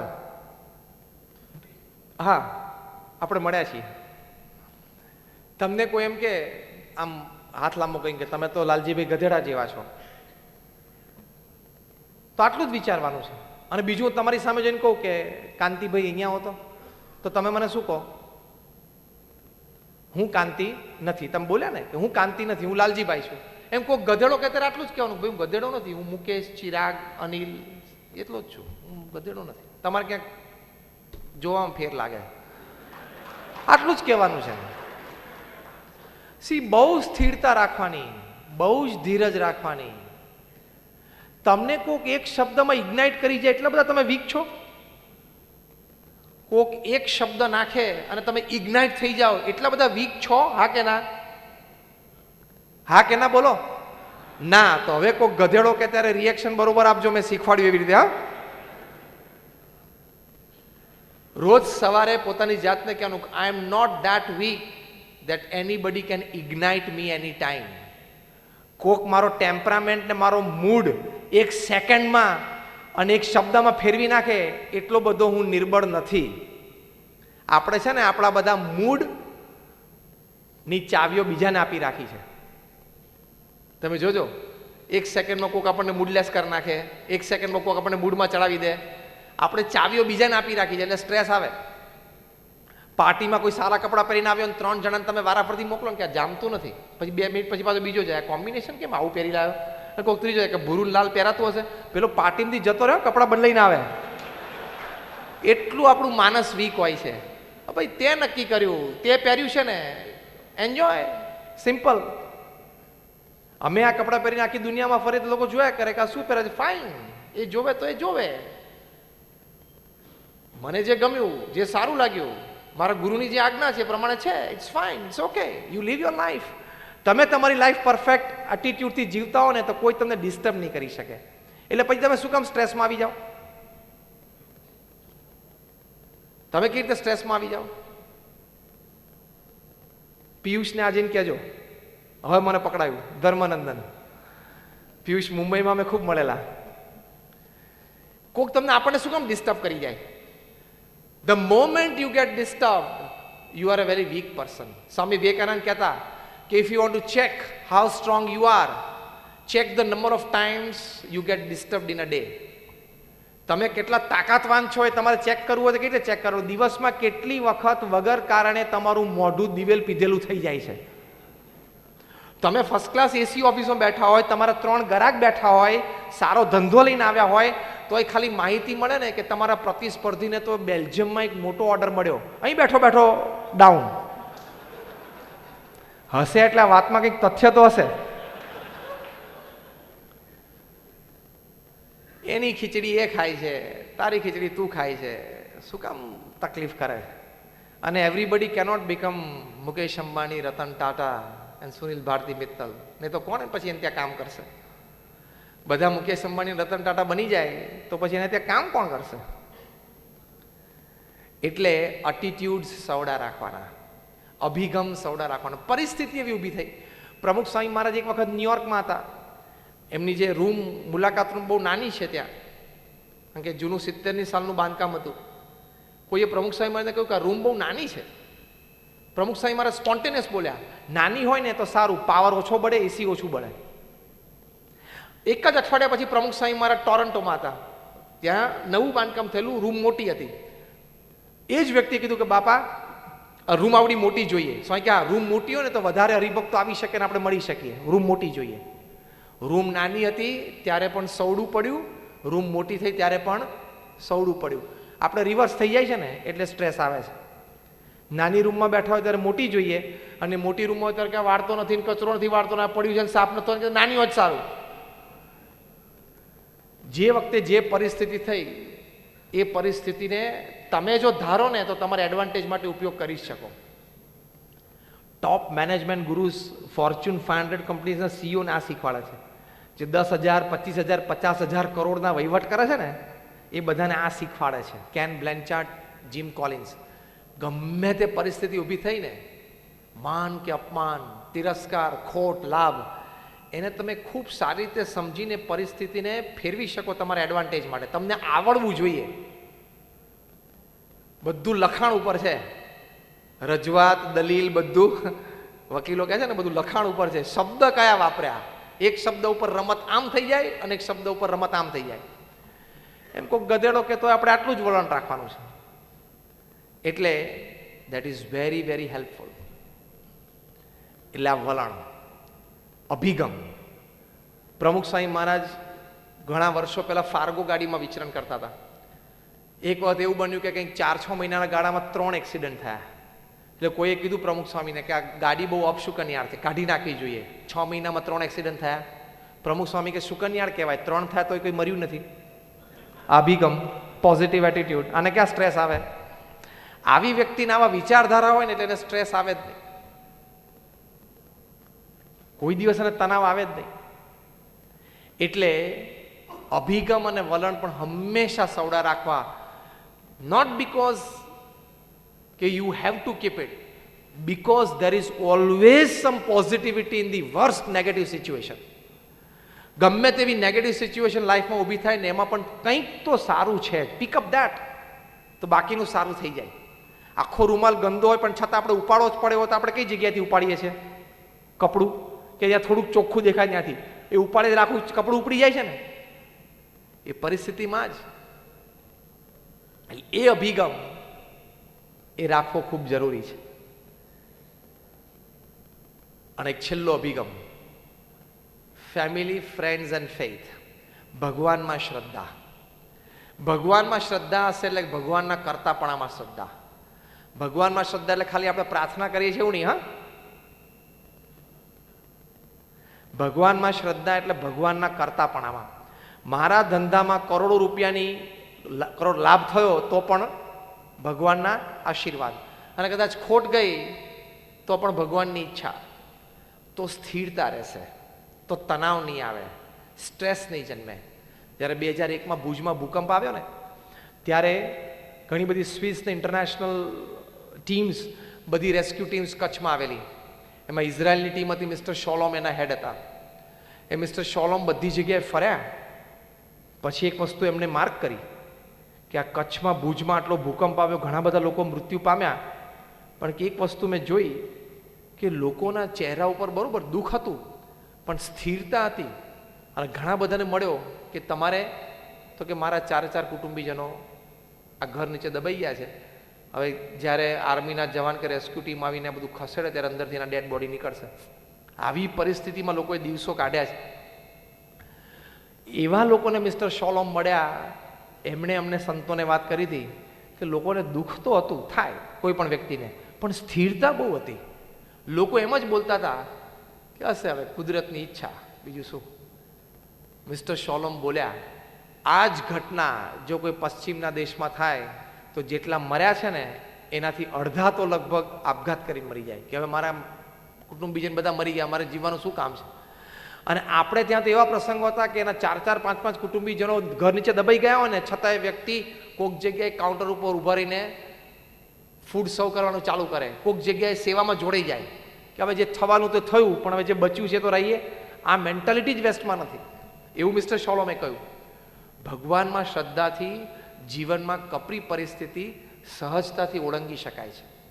એ પણ હજારો પ્રસંગો છે, એના પણ હજારો પ્રસંગ છે. એટલે ભગવાનમાં શ્રદ્ધા. થોમસ અલ્વા એડિસન હતા જેણે આપણને આ લાઇટ આપી. 10,000થી પણ વધારે પ્રયોગો કરેલા, એના રેકોર્ડ્સ બધા મેન્ટેન કરતા હતા.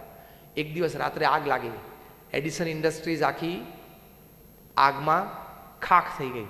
સવારે કોઈ એમના પાડોશી કીધું કે સર તમારી આખી ફેક્ટરી બળીને ખાખ થઈ ગઈ. એડિસન બ્રશ કરતા હતા એમ એના નાના દીકરાને કે ચલ, જઈને ત્યાં જોયું તો બધો રાખનો ઢગલો થઈ ગયેલો. એના નાના દીકરાને કીધું એડિસને કે જ્યારે તારા મમ્મીને બોલાવી લાવ, તારી મમ્મી આટલી બધી એશ રાખ સાથે નહીં જોઈ હોય, એ પણ એક ઢગલો જોઈ લે. કેટલી સ્થિરતા હશે માણસને. એમના પત્નીએ જોયું કે આપણે આખી ફેક્ટરી બળી ગઈ, એ તો ત્યાં જ હાર્ટ એટેક આવવા જેવું થઈ ગયું પરિસ્થિતિ. એડિસને એમને પકડી રાખ્યા. અને એડિસન શું બોલ્યા આકાશમાં જોઈને? Thank God all my mistakes have burned up. ભગવાન તમારો આભાર, મારી બધી ભૂલો બળી ગઈ. I will start afresh from tomorrow. કાલે સવારે હું ફરી વખત શરૂ કરીશ. હવે ભૂલો નહોતી પણ પ્રયોગો બધા પદ્ધતિસર એક સ્ટેપ આગળ કરેલા હતા. ભાઈ આ પ્રયોગ કર્યો એમાં આ એક ખોટ આવી તો હવે આ સુધારો કરીએ પ્રયોગમાં, હજી રિઝલ્ટ નથી મળતું તો આ. એટલે R&D હતું આખું, આખું R&D નો રેકોર્ડ હતો. પણ બળી ગયું ત્યારે શું બોલ્યા? ભૂલો હતી, બળી ગઈ. બીજા દિવસથી ફરી વખત કામ ચાલુ કરી દીધું. અને આપણે અહીંયા બેઠા છીએ, આ લાઇટ પ્રકાશ એ એડિસનની ગિફ્ટ છે આપણને. કેટલી સ્થિરતા કહેવાય. અને આપણે ખિસ્સામાંથી 50ની નોટ પડી ગઈ ને ક્યારે પડી ગઈ 5 મિનિટ કાઢ નાખે. હવે જો ગઈ તો છે જ.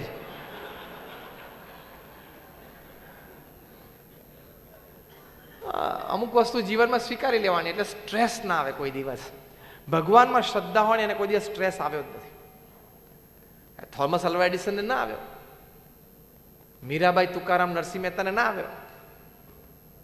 તો એ ભગવાનમાં શ્રદ્ધા એ બહુ જ ઇમ્પોર્ટન્ટ વસ્તુ છે. એની માટે નિત્ય પ્રાર્થના કરવી. હવે આ પણ તમને એમ લાગશે કે સાધુ છું એટલે રોજ ભગવાનને પ્રાર્થનાની વાત કરું છું. હું તમને 100 મહાન વૈજ્ઞાનિકોના નામ આપું. Thomas Alva Edison, sir Isaac Newton, Archimedes, Albert Einstein, આ દુનિયાના પ્રથમ 100 વૈજ્ઞાનિકો રોજ પ્રાર્થના કરતા હતા. મૂર્ખ હતા? ફોર્ચ્યુન 500 કંપનીઝના CEOsને ટ્રેન કરનારા બધા મેનેજમેન્ટ ગુરુ છે. 1 મિનિટ બોલવાને 1 લાખ રૂપિયા લે છે. એટલે કે 1 કલાક બોલવાને $1 લાખ ચાર્જ કરે છે. એ પણ એમના સેમિનાર્સમાં રોજ ભગવાનને પ્રાર્થના કરવાનું શીખવાડે છે. તો શું એ બધા મૂર્ખ છે?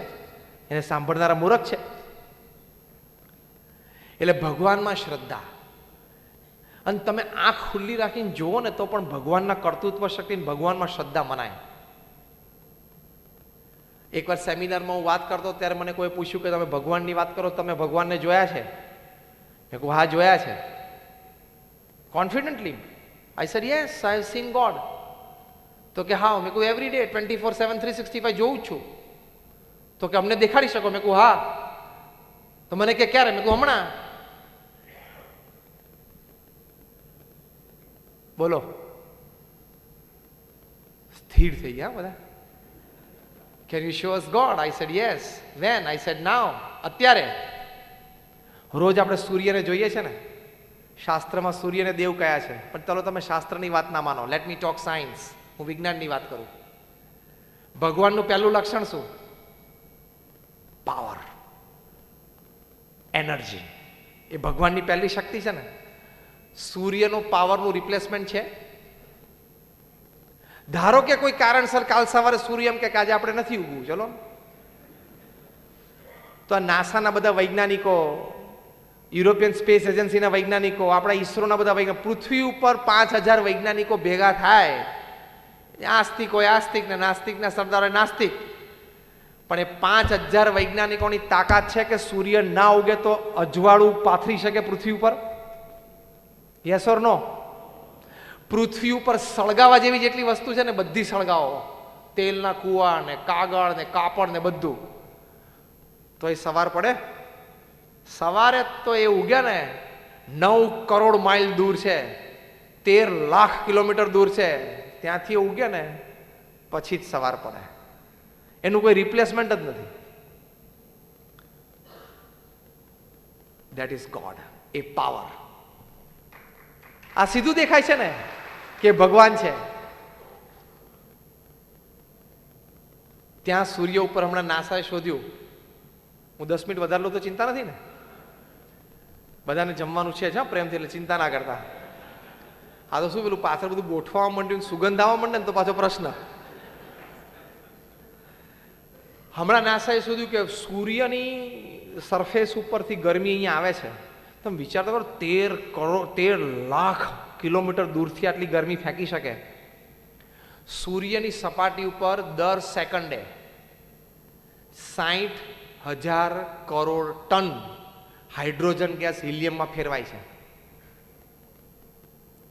60,000 કરોડ ટન હાઇડ્રોજન ગેસ હિલિયમમાં ફેરવાઈ જાય છે.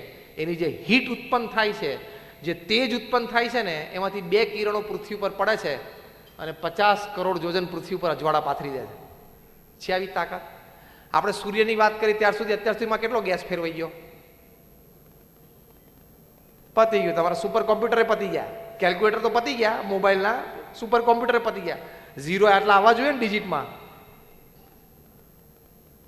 હવે એટલો ગેસ પૃથ્વી ઉપરથી કાઢવો હોય તો ધારો કે એટલો ગેસ કાઢ્યો એટલે પૃથ્વી આવડી થઈ જાય, લીંબુ જેવડી. એટલો પાવર છે એનો. બીજું, 7 અબજની વસ્તી સવારના પોરમાં ઉઠીને ધૂળ નાખવા માંડે. ખરી 45 ડિગ્રી ટેમ્પરેચર શેનો વરસાવે? ઢાંકી દઉં. 7 અબજની વસ્તી ધૂળ ને પ્લાસ્ટિક ને પેલા કંતાને બધું ઊંચું કરવા માંડે, ત્યારે ડાઘ લાગે. ધૂળ નાખે તો એ ધૂળ ક્યાં આવીને પડે? આપણે માથે. અને સૂર્યને ઢાંકવાનો પ્રયત્ન કરો તો ઢંકાય. અને એને ત્યાંથી એમ થાય કે પૃથ્વીની પ્રજાપતિ દોઢ ડાઈ થાય છે, લાય 2-4 ડિગ્રી વધારે દઉં તો પતી જાય આપણો કાર્યક્રમ. કે આ બધા દોઢ ડાયા થાય છે નીચેથી, લાવો જરા પેલું ટેમ્પરેચર થોડુંક વધારું અને 50 ને 52 ને 55 અડાડી દે તો કાર્યક્રમ પૂરો. કશું ના થાય.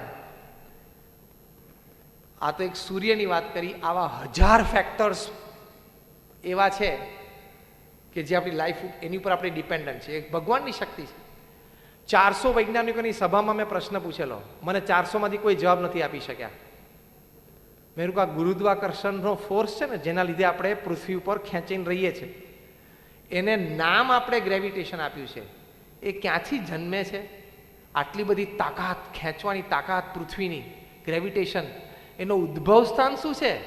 અને પૃથ્વી પર એક વ્યક્તિ હતો ત્યારે પણ ગ્રેવિટેશન માપમાં હતું, અને 7 અબજ છે ત્યારે માપમાં છે, અને આખી પૃથ્વી ઉપર માપમાં છે. એવું નથી કે ન્યુઝીલેન્ડમાં પેલી નદીની પેલી બાજુ જઈએ ને ત્યાં પગ અડધા અંદર જતા રહે છે, ત્યાં ગુરુત્વાકર્ષણ વધારે છે, અને ન્યુયોર્કની પેલી બાજુ જઈએ તો ગુરુત્વાકર્ષણ ઓછું છે, તો 2 ફૂટ ઉપર ઉડીએ છે. એવું થાય છે?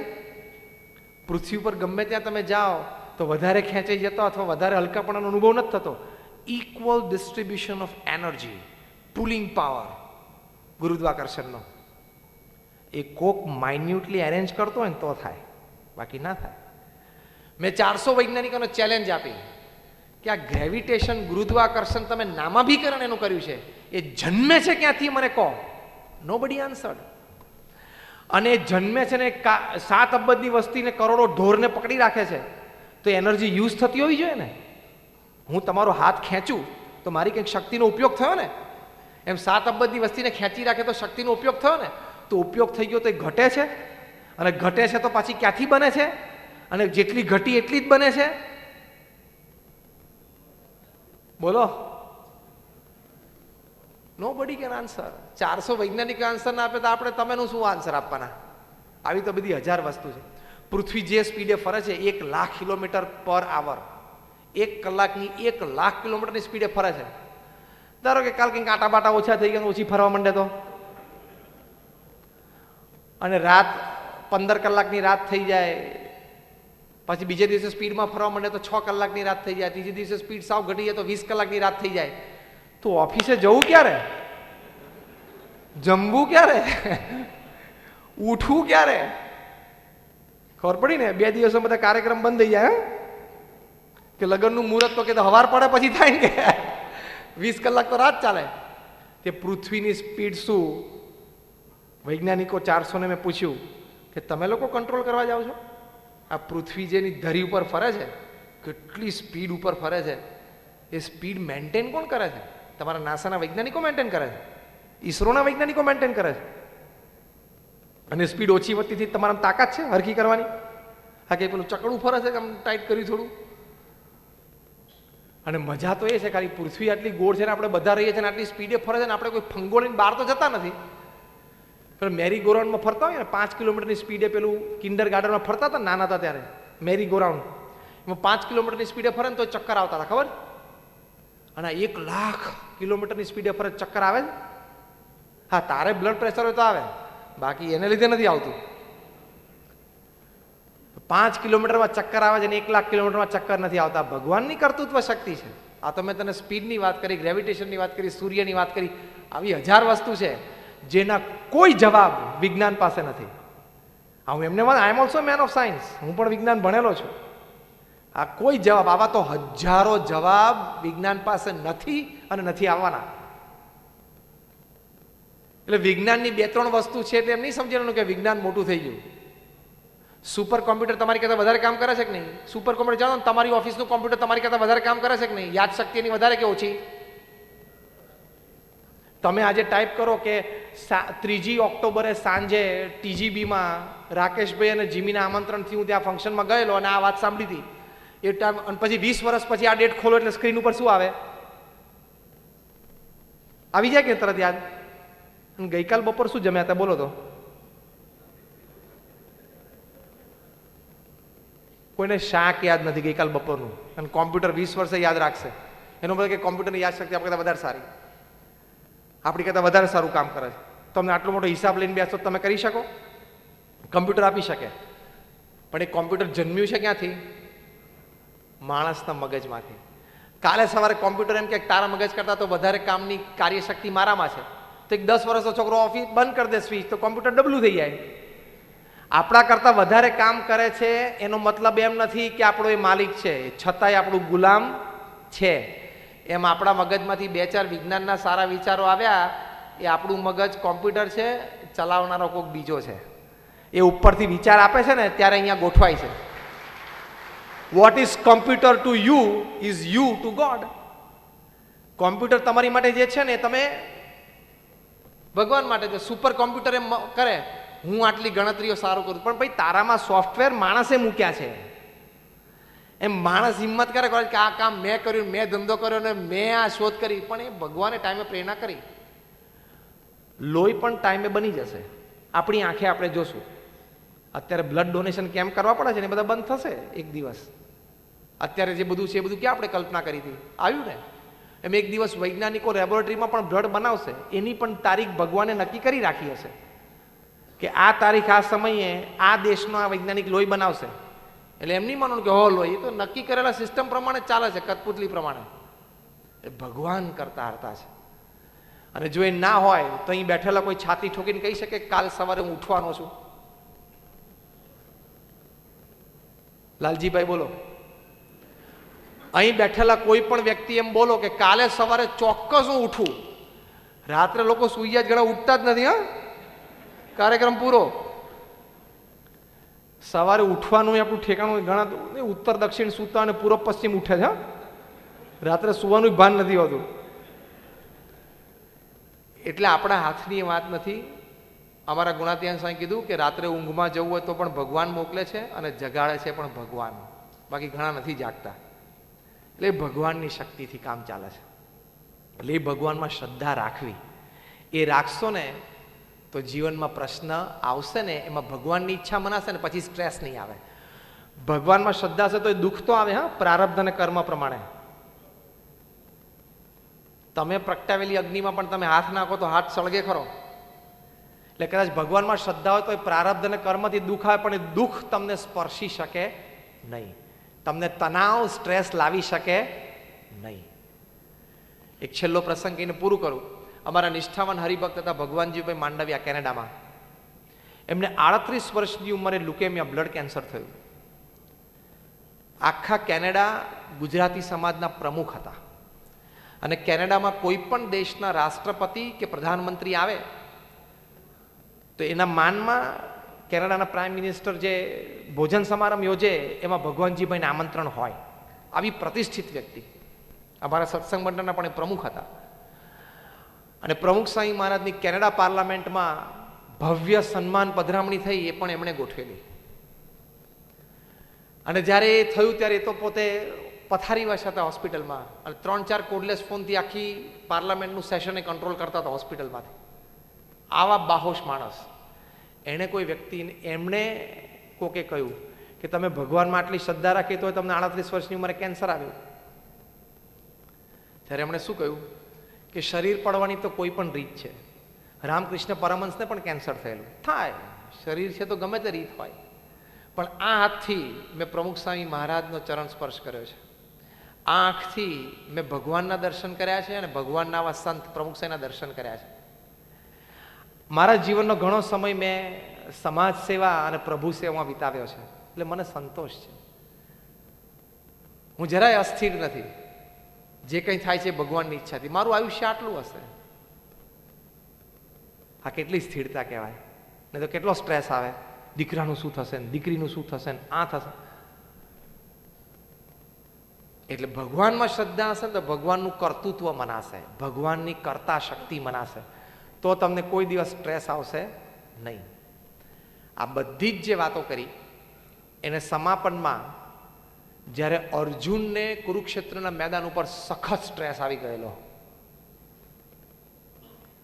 કે મારે સગાવાલાને મારવાના, આ લોકો સાથે યુદ્ધ કરવાનું, સખત તણાવમાં આવી ગયા હતા અર્જુન. ત્યારે ભગવાન કૃષ્ણએ એમને શું કહ્યું, અત્યારે મોડર્ન સ્ટ્રેસ મેનેજમેન્ટમાં શીખવાડે છે, ઓફિસને ગ્રીન કલરની કરો, સાંજે ઠંડા પાણીનું શાવર લો, તમારું મ્યુઝિક બરોબર જે તમને ગમતું એ નિયમિત સાંભળો, અઠવાડિયે એક વખત બીચ ઉપર વોક કરવા જાઓ. આ બધા સ્ટ્રેસ રિલીફના સાધનો ડોક્ટર્સ, મેડિકલ સાયન્સ બતાવે છે. જે ભગવાન કૃષ્ણ અર્જુનનો રથ બીચ ઉપર લઈ ગયા હતા સ્ટ્રેસ મેનેજ કરાવવા માટે, ઉતરીને આખો રથ ગ્રીન પેઇન્ટ કરી નાખેલો.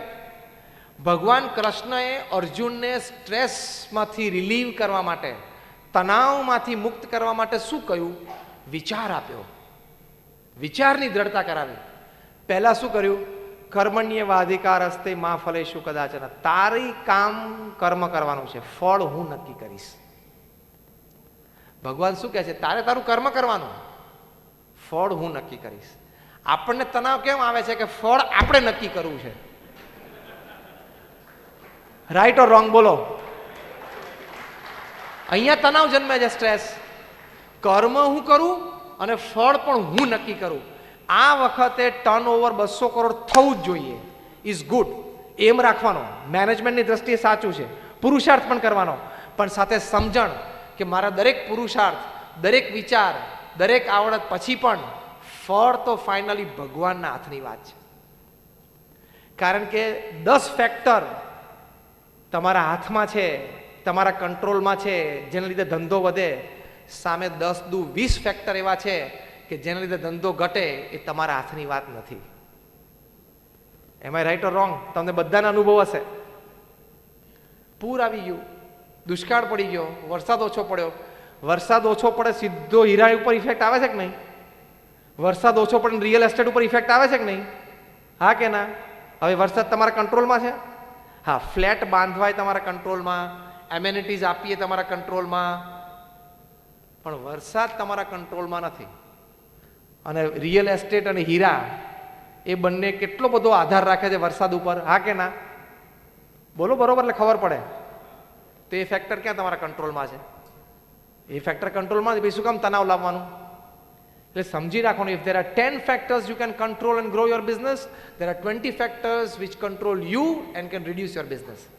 એટલે કર્મ કરવાનું, પુરુષાર્થ કરવાનો, જે કંઈ આવડત હોશિયારીઓ બધા લગાડી દેવાના, પણ સમજવાનું અને વિચાર દ્રઢ એ રાખવાનો, ફાઇનલ પરિણામ તો ભગવાનની ઈચ્છા હશે એ જ આવશે, તો તણાવ નહીં આવે, સ્ટ્રેસ. પહેલી વાત આ. બીજું, ભગવાન કૃષ્ણએ કહ્યું કે મન મના ભવ, તું તારું મન છે ને એ મારામાં રાખ. એટલે કે શું? તારા જીવનમાં જે કોઈ પ્રસંગો બને છે ને મારી ઈચ્છાથી બને છે, એમ તું માન, તો તને સ્ટ્રેસ નહીં આવે. અને ત્રીજું કહ્યું કે જે આત્મા માને છે પોતાની જાતને કે હું આ શરીર નથી, હું આત્મા છું, મારા તો અનંત જન્મ થઈ ગયા. ભગવાન કૃષ્ણે કીધું કે મારા તારા અનંત જન્મ થઈ ગયા. તરતી શોકમ આત્મવિદ, જે પોતાને માને છે કે હું આત્મા છું એ શોકને તરી જાય છે. એમાં 70-80 વર્ષની જિંદગી છે, 5-10 પ્લસ માઇનસ ભગવાનની ઈચ્છાથી, બાકી આ 70-80 વર્ષની રમત છે. હવે તમને એક નાની ગણતરી કરાવી દઉં એટલે તમને બહુ આશ્ચર્ય લાગશે. હા, રોજ 8 કલાક ઊંઘો, કોઈક અત્યારે 6-7 કલાક ઊંઘતું હશે, પણ નાના હતા ત્યારે 10-12 કલાક ઊંઘતા હતા, ગરડા થયું ત્યારે 10-12 કલાક, એટલે એવરેજ 8ની આવી જશે. 24માંથી 8 કલાક તમે સૂવો છો, એટલે 1/3 of the day you are sleeping. 33% સૂવામાં જાય છે. એટલે તમે 70 વર્ષ જીવો ને તો 23 વર્ષ તો તમારા સૂવામાં જાય છે, જ્યારે તમને પોતાને ભાન ના હોય કે હું જીવું છું કે મરું છું. ખબર પડી? રોજ ખાલી 4 મિનિટનું બ્રશ એટલે તમારું 1.5 વર્ષ તો બ્રશમાં જાય છે, ઘસવામાં જ. આવી બધી ગણતરી કરો ને તો છેલ્લે 70માંથી 12 વર્ષ ઉભા રહે છે ધંધા નોકરી આના માટે. એમાં તું શું વળી તોડી લેવાનો? દેશી ભાષામાં કહું છું, એમાં તું શું બધી કેરીઓ આંબામાંથી તોડી લેવાનો, કેરીઓ ઉતારી લેવાનો? એમાં કે થોડે આંબામાંથી કેરીઓ બધી તોડી લેવાના છીએ અને ભેગી કરીને જતા રહેવાના? કશું લઈ નથી જવાના. આટલો ટાઈમ છે, કોઈ ખોટી હોશિયારી મારવાની જરૂર નથી. બહુ ક્ષણિક છે. 70-80 વર્ષ એટલે કાંઈ નથી. કેટલા વર્ષ થયા લાલજીભાઈ? 60.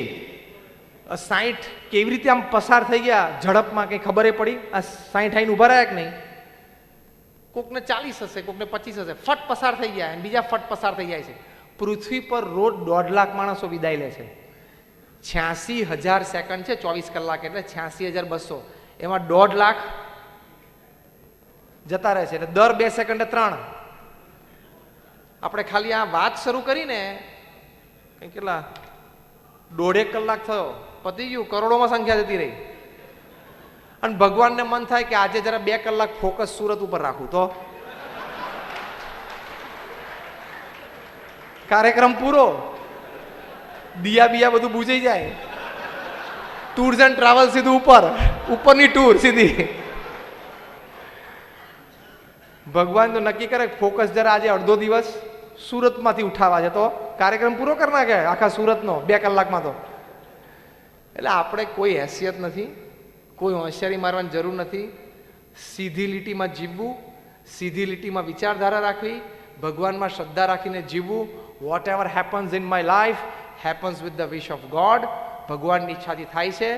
જીત હશે તો એ પણ આનંદ છે, હાર હશે એમાંથી પણ કંઈક શીખી લેશું ને આનંદ કરશું. લાંબુ જીવશું, ભગવાનની ઈચ્છા. અહીંથી અત્યારે ઘરે જતા કોઈકનો એક્સિડન્ટ થાય ને મૃત્યુ, તો પણ ભગવાનની ઈચ્છા. એમ સમજીએ ને તો સ્થિરતા રહેશે, તો આનંદ રહેશે, તો you will have lived your life.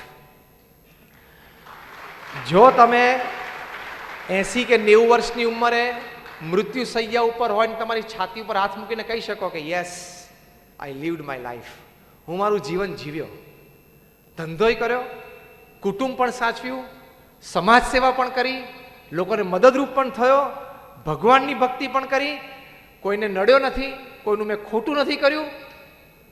જો એવું પોતાની છાતી પર હાથ રોકીને મૂકી શકો ને, તો you have lived a stress free life, તો you have manage stress and that is life. એ ખરું જીવન છે. તો આજે આ બધા વિચારો અમારા તમારા આપણા બધાના જીવનમાં દ્રઢ થાય એવી ભગવાન સ્વામિનારાયણ અને પ્રમુખ સ્વામી મહારાજના ચરણોમાં પ્રાર્થના. જય સ્વામિનારાયણ.